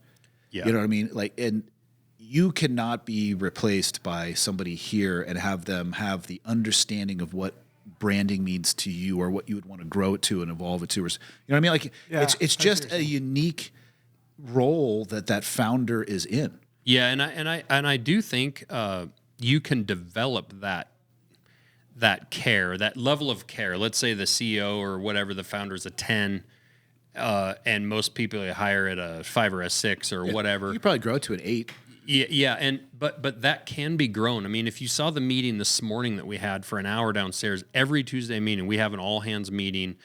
And we let people behind the scenes probably more than a company should. I mean, we told them how much revenue we did in August, how that compared percentage-wise to last year. We explained, like, where is the money being spent that did come in August? Where are our struggles? We gave them all the marketing numbers for how many, it was 1.5 million, I think, website visits. When you say them, you mean your employees? Every employee. Okay. Do you let one of them go at every one of those Tuesday meetings? Will they go to the train station? That's what I'm saying. Yeah. That's always. You have to cull the bottom 10%. That's what I do every week at the shop. I cull the lowest. I don't do any of this, but it's just an interesting thought exercise. That's interesting. I've never thought about doing that with my employees. Well, how are they supposed to feel like an owner if you don't give them ownership level information? Yeah, I've just never gotten into sharing here's what our customer acquisition cost is. That's a double-sided razor blade. It is. There are people that will then say, well, if those numbers are that, I'm looking at what I'm being paid, and now I believe I deserve a larger share. Yeah, and that's how you know that's the next person you need to get rid of. Yeah, and then my question back to them would say, prove to me your value and I'll pay it. Yeah. I'm just saying it's what he's doing, I think, is awesome. Yeah, I don't think it's rainbows and gumdrops falling from the sky. Yeah. No, and you'll have there's a guy that manages a lot of people that I know, and he said he's got a saying in business, which is who's next. And it's, he said often, and this is advice he gave me several years ago, because I want to think that everyone I hire is going to stay here forever, that we're going to keep or whatever, or else we wouldn't have hired them, obviously. And so he said, well, you'll get rid of somebody or somebody will leave that's been a real pain in your ass, and you'll think to yourself, all right, we got the perfect team. Like, we're good to go. Like, this is the team. And he said, there's always, it's like next man up. There's always like that next guy, that next person. But, and these are in large organizations. Yeah, but every team, we'll go back to at the end of the shaft, you find the tip of the spear in this case, right? These small JSOC teams, they say you have an awesome team of 10 people. Yeah. There's a top 10% and a bottom 10%. Now, that bottom 10% at a tip of the spear organization might annihilate everybody else. But in comparison to their peers, right, everybody's like, God damn it, why can't that guy fill in the blank? And usually they in a bigger company become a bit of a malcontent or a problem because they actually do know they're the bottom 10%. And so that can be a way of compensating. You can either improve yourself or find yourself on the way out. But I'm not saying that because we've had people leave, we've had some disgruntled people and whatnot, but I will say, I do believe we get better performance when people understand the why. Mm-hmm. Yeah. And it's no different than if you're educating a kid in algebra in 7th grade, 8th grade math. Yeah, it's true. Or you're 40 years old and you're at Spartan Forge or Montana Knife Company and you're like, well, you guys are making millions of dollars. Why are we needing to drive harder? Why are you telling us we need to be more productive? And it's like, okay, well, yeah, here's this gross revenue number. Now let's start talking about what it costs to actually run this company. Yeah, and I was explaining to our employees this morning about how much a lot of the things we're implementing today, right now, there's a new payroll system that we have coming in, a new time app system. A lot of the stuff we're implementing, a new ERP system with NetSuite. It's a major, major undertaking that most people fail at. And I explained a lot of this might seem like corporate bullshit. But here's the why. Most companies try to roll that shit out, and they're like, Bill, we have a new way to clock in today. Well, I know you don't like it, but fucking deal with it. Well, that doesn't give you, it's like, well, why? That's stupid, right? Well, you start to explain the why. Here's how it ties in. Here's what we're doing with the ERP system. And what I hope is it inspires some of our young people to be like, I want to learn into this ERP system, and maybe I'll actually find a career within that, because I've told our employees with what we're implementing in this new building, a ton of new processes, a ton of business related stuff. There's going to be opportunity to grow and have careers at this job versus just, putting knives together as a knife tech. You guys still on track for November? Yeah. Awesome. So I know this isn't my podcast, but I have 2 questions for you because I always feel like I have questions. For Josh or for me? Well, both of you. Do you worry about, my first question, do you worry about if you got hit by a bus tomorrow, what would happen to Montana Knife? Like, I worry about it with my kids and I worry about it with my business. So we dealt with that this year. We went through and we got Keyman business insurance, life insurance. Yeah. We got life insurance. There's a couple different forms of life insurance, and I can offline with you on some of this stuff and even give you a name of a person. I got through Bert Soren. Yeah. But there's different forms of life insurance that protect the company, and then there's life insurance that protects the family. And then from I'm talking more, my question was more culture and vision. I'll be dead. I don't give a shit. Well, I know that, but That is an answer. everybody else won't be dead. No. Actually, I've been building this business from day one to not be needed someday. That's how I try to build as well. Because But you're not building. I don't want to sell this business, but you should always build a business to sell. Yeah. Because that's actually the most solid form of business that you can have. Because if you get injured, you become incapacitated. you lose your spark. You lose your spark or whatever it is. Maybe you would think you're going to pass it down to your kids and they don't want it. Whatever that situation is, or you just need investment later on and you haven't built it to sell and you can't open up your books and show anything. We're actually going through we've been going through it all summer, a self-imposed audit of all of our financials. I'm doing the same thing. I just did a 2-hour call about that this morning. And that also holds your own financial people accountable, and it makes you detailed in your business practices within your financial department, all the way through to when someone clocks in. I mean, that's what a lot of this stuff's for and going on. But from an organizational standpoint, it would be a challenge today, but I don't think that it would end the company at all. Like operations wise, I don't run the operations. Like Andrew runs the operations in conjunction with Dylan and several of our other people. We have a supply chain manager. He was a Green Beret. He's a freaking badass. Like he's picked that up and learned it incredibly well in the year he's been here. Brandon has the marketing side of the house, but even something happened to Brandon. Brandon's actually making more and more changes to the marketing department where something could happen to him.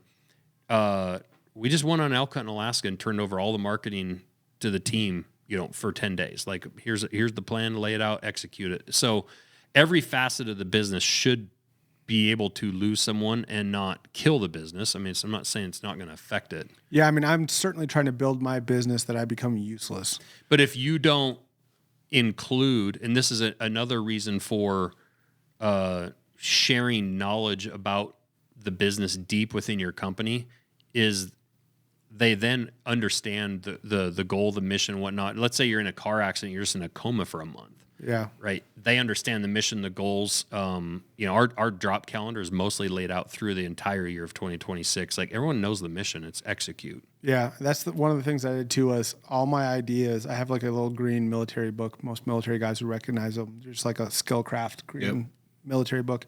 I had every idea for the app in its full form laid out in there. Like everything I ever wanted to do or thought we could do. We've executed maybe 15% of that. Sure. And so I just got on my Jira board with my chief operating officer and laid out every ticket, every little thing that we want to build for the next 7 years. So at least if I am hit by a truck, that wealth of knowledge is there. So that's all interesting. My second question, and I'm sorry, I'm not trying to hijack your podcast, but no, you're fine. This interests me. I took a separate bend to the hiring process, and this is where I think Annie could chime in here too. I am actually trying to do two things with my employees. I think about my company, not that it's the farm league is in like we're small potatoes, like we've hit huge milestones just this year on our users. And, but I do always talk to them about, and I did this while I was in the military too. So I want you to deconstruct this, and Andy too, please. I always think of it as we're kind of like the farm league in that I might take one guy, he doesn't mind me talking about, his name's Kurt Martonic. His brother's Bo, he runs the East Meets West podcast. Kurt is a fantastic outdoorsman, and he's really a old soul. He likes building old rifles. He's got his own gun shop as well. And I rely on him for research. So like, culturally and for research, like where are we going with the product? Do we want to work with these people? Does this look good? But he also does research, like pulling new public land units, game management units, that type of stuff. And when he came on, he had no experience in the realm whatsoever. But I did recognize in him that he cares about the culture. He's a dutiful person. He's ex-military. He was really good in the military. And my goal with him, I told him, was like, I want to grow you out of this place. I want to teach you coding. I want to show you how to pull tiles down online. Let's get you into Java. Let's teach you how to do all of this coding, these different type Python, all of that stuff. And he's gotten really good, and he's learned a lot in the last 2 or 3 years. And I said, yeah, you might be able to demand more money from us later, but my hope is you'll move on and either start your own thing or do something else somewhere. And I would say that in the military too. Like, you're going to start on my team, but I want to make you so capable and such a force multiplier that it would be a detriment to the military for you to remain on this team. You got to go somewhere else and do something bigger and better. Whereas it sounds like you're trying to build a career pipeline for people, and there's both of these are good. I'm not criticizing yours. I just want your guys' reaction to this, where people have could plan out their next 20 years in Montana Knife if they're a good employee and have an upwards mobility to leadership, and that's good too. But mine's kind of on the opposite end of that distribution, in that my hope with doing that is I can then say to young, hungry guys that either have a little experience or no experience, like, hey, look, I might start you at $60K a year, but this guy in the company who's now leaving to go work at Amazon and he's going to command a $500,000 salary started not knowing anything about any of this and used to work on a gunship before he came here. Mm-hmm. And now he's writing code. He understands distributed systems. He understands engineering. And he learned it in an environment where he didn't have to pay for an education. He's got the skills, and now he can go and do something else. That's kind of the bent that I'm taking, is that. So I'm just wondering what you guys think about that. I don't think either is wrong. I think they each have their own pros. Yeah, and cons. I guess they're not mutually exclusive. Yeah, I think both. I think two things could be. I wouldn't use the term right, but good at the same time. Yeah, true at the same time. Yeah. I mean, I was listening to you say that, and I was like, God, I'm kind of doing the opposite thing. I wonder if I'm doing this wrong. Actually, I don't think so. I think we're actually doing we're doing both. So like one thing we do in those Tuesday meetings is we'll even do we've done resume classes. Like we've hired people that just put in real shit resumes because they're 19 and they don't know, and high school didn't teach them what they should have. Right. We've taught them how to interview because we post all of our internal jobs and make our employees apply with a resume and then come in and interview as if they don't work here. We do that for the experience for them. So we know that we're going to have employees leave here. Like for many various reasons. We just had a rock star leave because his wife got a job out in the Midwest. She's in the medical field. Lost him. Like, great guy. Would have loved to have kept him forever. I want people, when they do leave here, to feel like they got something out of it and that it made them better. Mm-hmm. And that when they look back and they're 45, 50 years old, they look back and they're like, man, that was like the beginning of my career and I learned some really beneficial things. Manufacturing knives, thousands and thousands at a time, isn't going to be for everyone. So some people are just going to work here for a year or two and be like, I don't want to wait around for 2-3 more years for my opportunity. This isn't my passion, whatever. Again, when they leave here, hopefully they are better off for their time here. They learn some, organizational skills, interviewing skills, management skills, time management, leadership skills. Some of those people, though, are going to stay and make careers, and those are like your Martonic. I can't remember his first name. Kurt. He now starts to mentor, and you start to give him. He starts to be the trainer of that stuff, of the people under him, and also, I hope guys at that level don't leave our company, but I hope they do have to demand more money from us because that means they're actually bringing value. Yep, for sure. And so like our Andrew's making 2.5 times what he made day one when he started here, in just a few years. Yeah. I do not want to lose Andrew or Jason or some of my top people, Tristan, Melissa. I don't want to lose anybody, but obviously there's levels to this game and how much time you invest in them and invest in a guy like that. Yeah, I think you should be this is just I know very little about your business, but I would be creating a path forward to where that guy his thirst is being quenched for management, for creativity, whatever, where he's your general manager, he's your vice president, he's your operations, whatever, however that looks in a mapping software program, company. There are 19 and 25-year-olds that I know I'm going to hire here that are going to be here for a year and leave. Yep. Or 2 or 5. Yep. There's my higher level guys that when I hire those guys, I'm hiring career people. Like I'm expecting them to be here forever. But I think you can also give them why are they going to leave? They're going to leave for more money or opportunity. Mm-hmm. Well, you can give them both. Yep. They can earn both. The opportunity can be the opportunity to lead a team and start to delegate and become more of a leader within your company. And then that also puts you closer to not necessarily being needed and being able to spend 6 months in Hawaii in the winter. Yeah, right. Yep. That's good. But, I'm glad I asked that. we got way off topic, obviously, which I think it's all great. I think people find it interesting, but I do want to just make sure we cover Spartan Forge well. Just explain again what the app is, just a bit for people, how they find it. I feel bad because I want to make sure we get you an opportunity to talk about what the app is, because we kind of bounced around it a little bit between military and business stuff. But again, I think people find this kind of stuff very interesting. Yeah. So, I mean, the app is, like I said, I'm trying to do that variable analysis and account for everything I can that will help inform a hunter's choice on where and when he hunts or she hunts. Yeah, and for people who don't know, these mapping programs, what we're talking about with Spartan Forge is your ability to go out, and in the most simple form, you get out of your truck, and there's a lot of people, and I see this in my DMs all the time, like, oh, I'm in Michigan, and I want to come hunt Montana, and they draw an elk tag. They want to come out here. They've never hunted, they've never even been around mountains, and they walk off into the Bob Marshall Wilderness, and they're lost, right? Yeah. And so on the simplest form of your mapping software, you can essentially mark your vehicle, so where you can at least find your way back, maybe start a tracker, it follows you around or whatever. You find some elk wallows, you can mark those, you can label those, or some water, some feed areas. In its simplest form, you can drop pins. Yep. You can negotiate a variety of maps, different maps over different time epochs. Like we've got 12, 15 years of historical maps now. You can see the weather, and you can not get lost. Mm-hmm. And that's the kind of simplest version. And if you want to do that, and that's all you want out of a mapping app, even if it's a backup to like a map and a compass, which I know lots of guys like to just use maps and compass, even if it's a get out of jail free card, it's still 20, 30% cheaper than most of the competition. And you can just drop pins and get weather. And this can happen all right on your phone. All right on your phone, yep. And then for the guys like myself who really want to peel the onion back, you can get into LiDAR. You can get into the historical mapping. We have 5 to 15 centimeter imagery for over half the U.S. I think we're at about 60% now. And this is more for like the e-scouting. So if you're in Michigan and you are coming to Montana, you can start to look and be like, well, that country's super steep. I'm not fit enough to walk through that. Yeah, well, not only that, we have tag draw odds. So you can go through what we call Tag Hub, and you can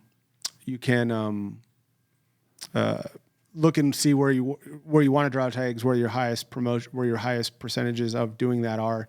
And then from there, on the web app, you can go to what we have, Cyber Scout, which is our own large language model, where you can say, hey, I've never hunted elk before. Here, I'm 6 foot and I'm 280 pounds, and I need to have a 30-pound pack on my back. Like, how much should I weigh? What should I do? How do I look for elk sign? It will walk you through all of that stuff. I'm going to shoot a bow. I've never shot a bow at an elk. I have a whitetail set up. How do I need to change this arrow?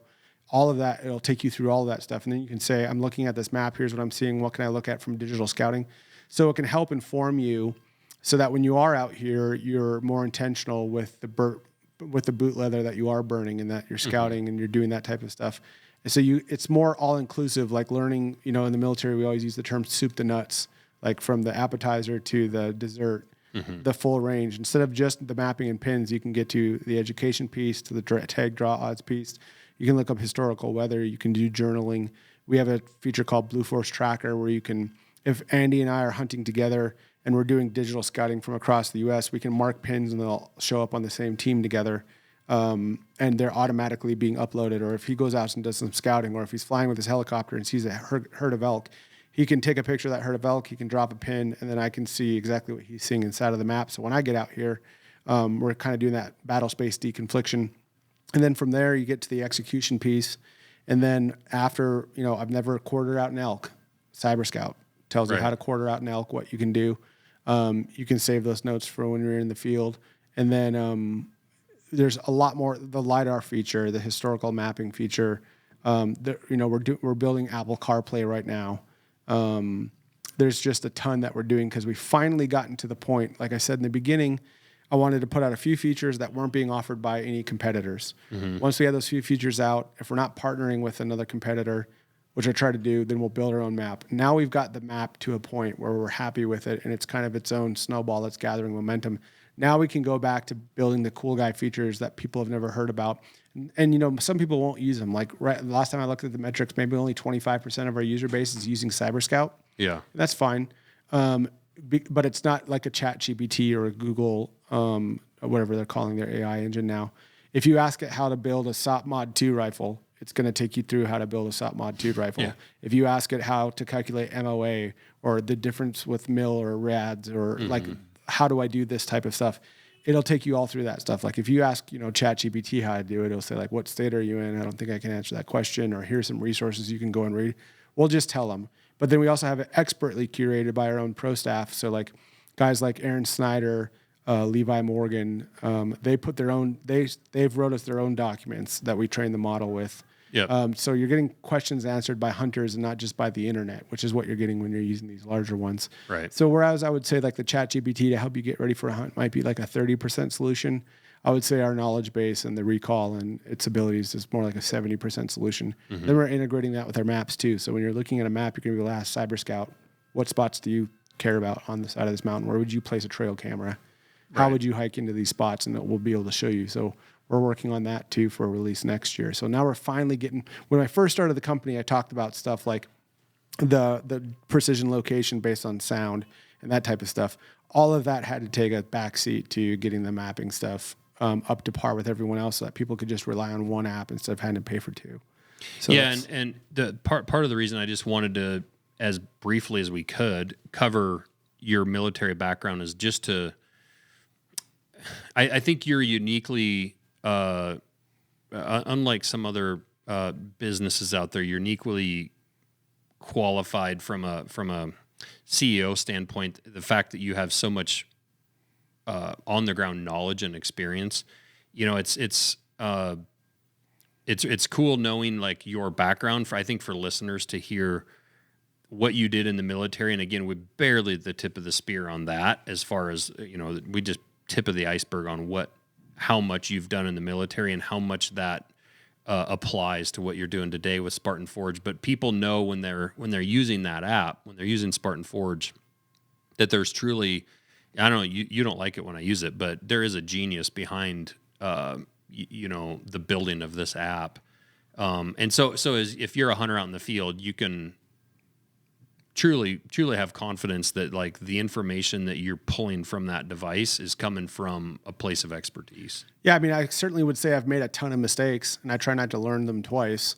And I put a lot of that in there. And if anything, I try not to make mistakes twice. I work hard on that. So I've made them all. So that certainly is in there. And also, I think when people are in the company, like we don't, like yourself, we don't make any beef. We don't hold back on how we think culture generally and in the hunting community is being changed by external and internal forces. And we supply that commentary. So they're not only buying in on a product, which I think is quality, they're buying in on a culture that's going to propagate their way of life and the things that they care about going forward, because hunters by their temperament are individuals. They're rugged. They want to do their own stuff. They want to get out there. They want to get alone and unafraid.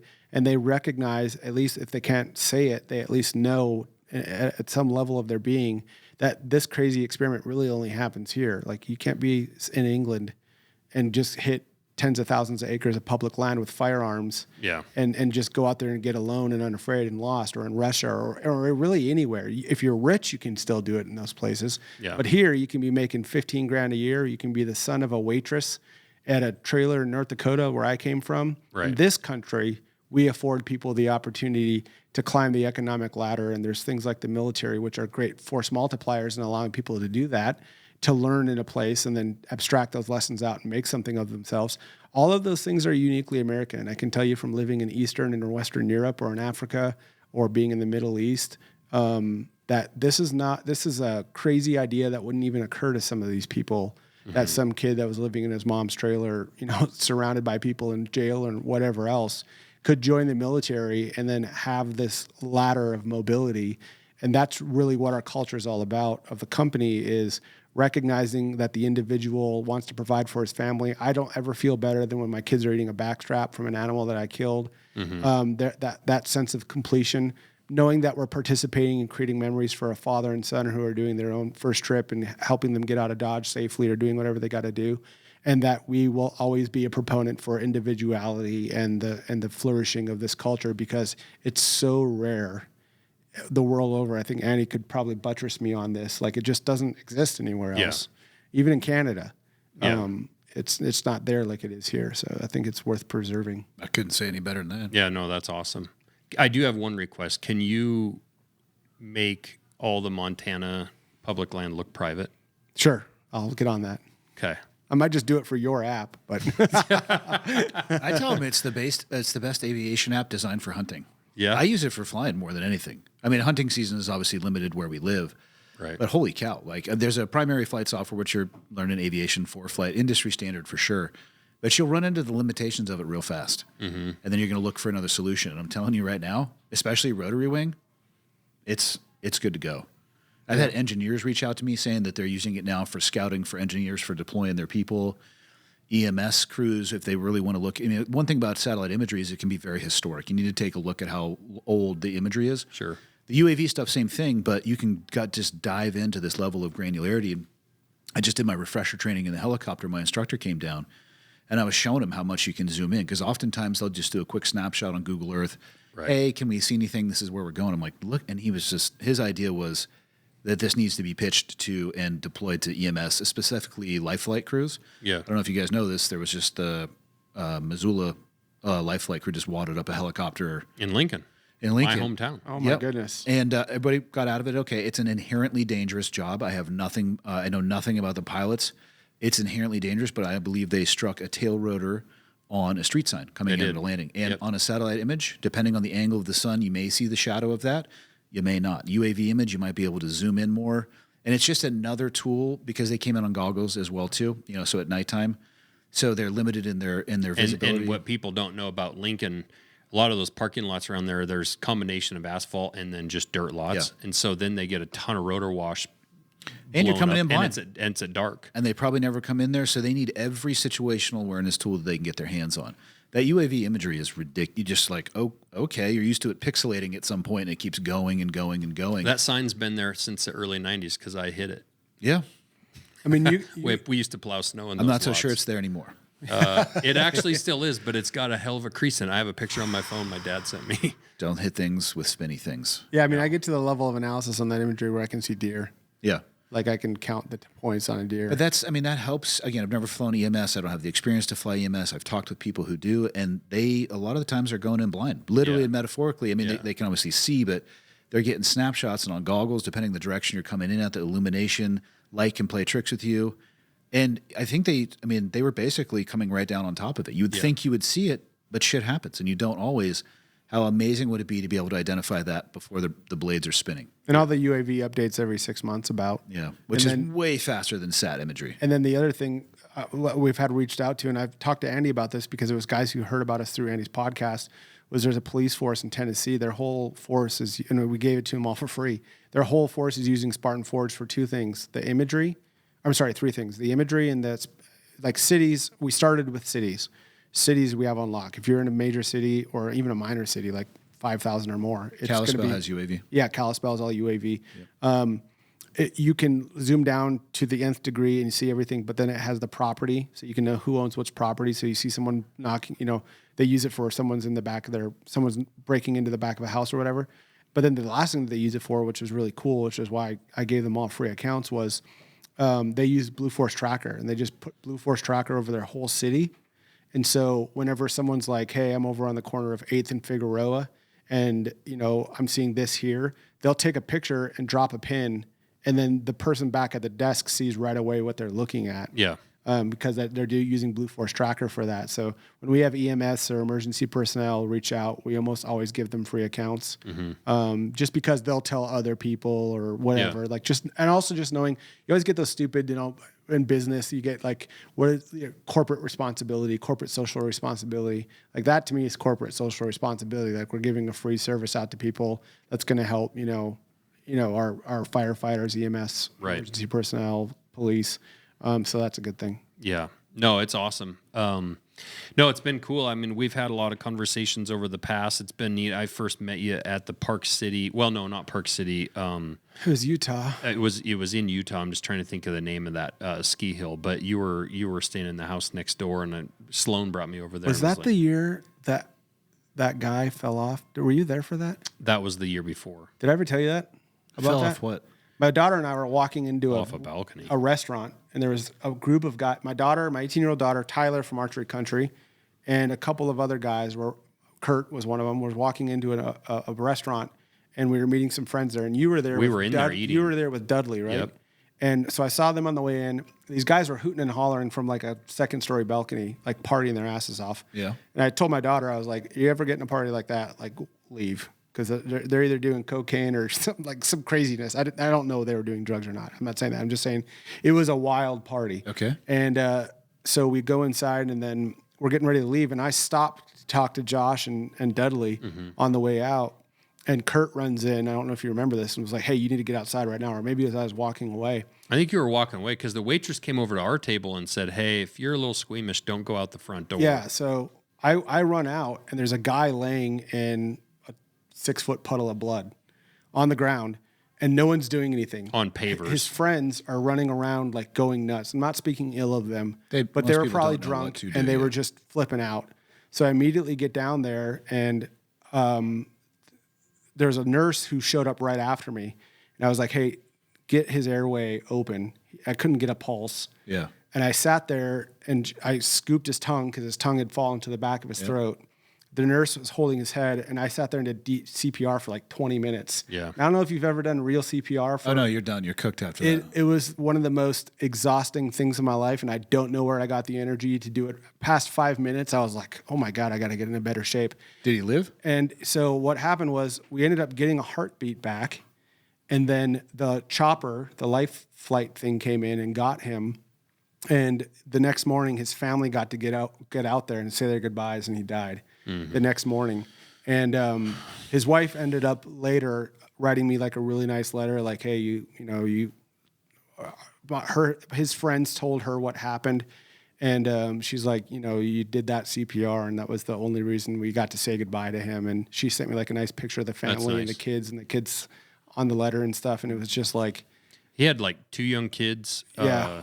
And basically tried climbing from first-story apartment. second to third, just being drunk and not smart. yeah. Life's about the choices you make. Yeah, it was just, when I got that letter from the family, I was like, "Oh, But man, yeah, this we is came heavy." outside and he was still working on them. And then our condo wasn't far from right there, like a 5-minute walk. And we just got into our place, and then you heard the chopper circled for a while. They got to find a place to looking land, for man. a place to land. And actually, I think they normally landed where our tents were set up for That is tack. actually probably the issue. Yeah. And They have they did. established They kept LZs. circling, and I said, "I guarantee you, all of our tents are all set up where they do." And they ended up landing out on the highway.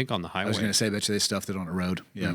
It was insane. And I mean, you learn all of the, that was my first time doing like extended CPR compressions. Cause you get them we have in the military, like combat lifesaver courses where they Whereas, teach you how to do it. Were his ribs cracking? Yeah. Like you got to be pressing that hard. And People are not prepared for that experience. that was, and my daughter was, she moved away, but she was there the whole time. And like when I left, I was head to toe in blood. And I was like, remember what I said to you about that party beforehand, because when young people get out of control, I'm sure that was impactful. That's a call to core memory for her. It might also be. Probably. I came home and told my boy about it. You might need to give her a check later on for the therapy associated with that. I know. But, Yeah. that's it a was core nuts. memory for sure. I mean, I didn't sleep that night. I was just like thinking about that guy. Well, I saw you the next day, and you were physically sore as hell. Oh You my were God. wrecked. I couldn't believe, dude, it was like, I've been through some hard military training, and I've done like a couple of long road marches and, 30, 40-mile road marches, and you're sore for like a day or two afterwards. Your feet really hurt. But like I was sore for like a week after that. Yeah. And it was must have been just pure adrenaline keeping me going. It's the adrenaline aspect It was insane. Yeah. But Well, thanks for coming down here and doing this. Appreciate it. Yes, thank you for How having do me. people find Spartan Forge? on Instagram, just Spartan.forge. And I think mine is at Bill Thompson, SFT. I do all of the customer service every morning. I'll pass some stuff off that needs more help. But if someone's got a gripe or a complaint about the app or something they like or whatever, or they're sharing a hunting story or they got a question, I'm the person that's going to be your first line of triage when it comes to handling that stuff. So if they have questions or features or when UAV is going to be in their area is a common question that I get, I can help them out there. And we're on Facebook as well. The website is spartanforge.ai, and you got a wonderful place here, by the way. I didn't think I meant to say that on this podcast. Oh. It's awesome. A point of pride for us is we've moved all of our development to the U.S. now. Mm-hmm. So we're doing everything in the U.S.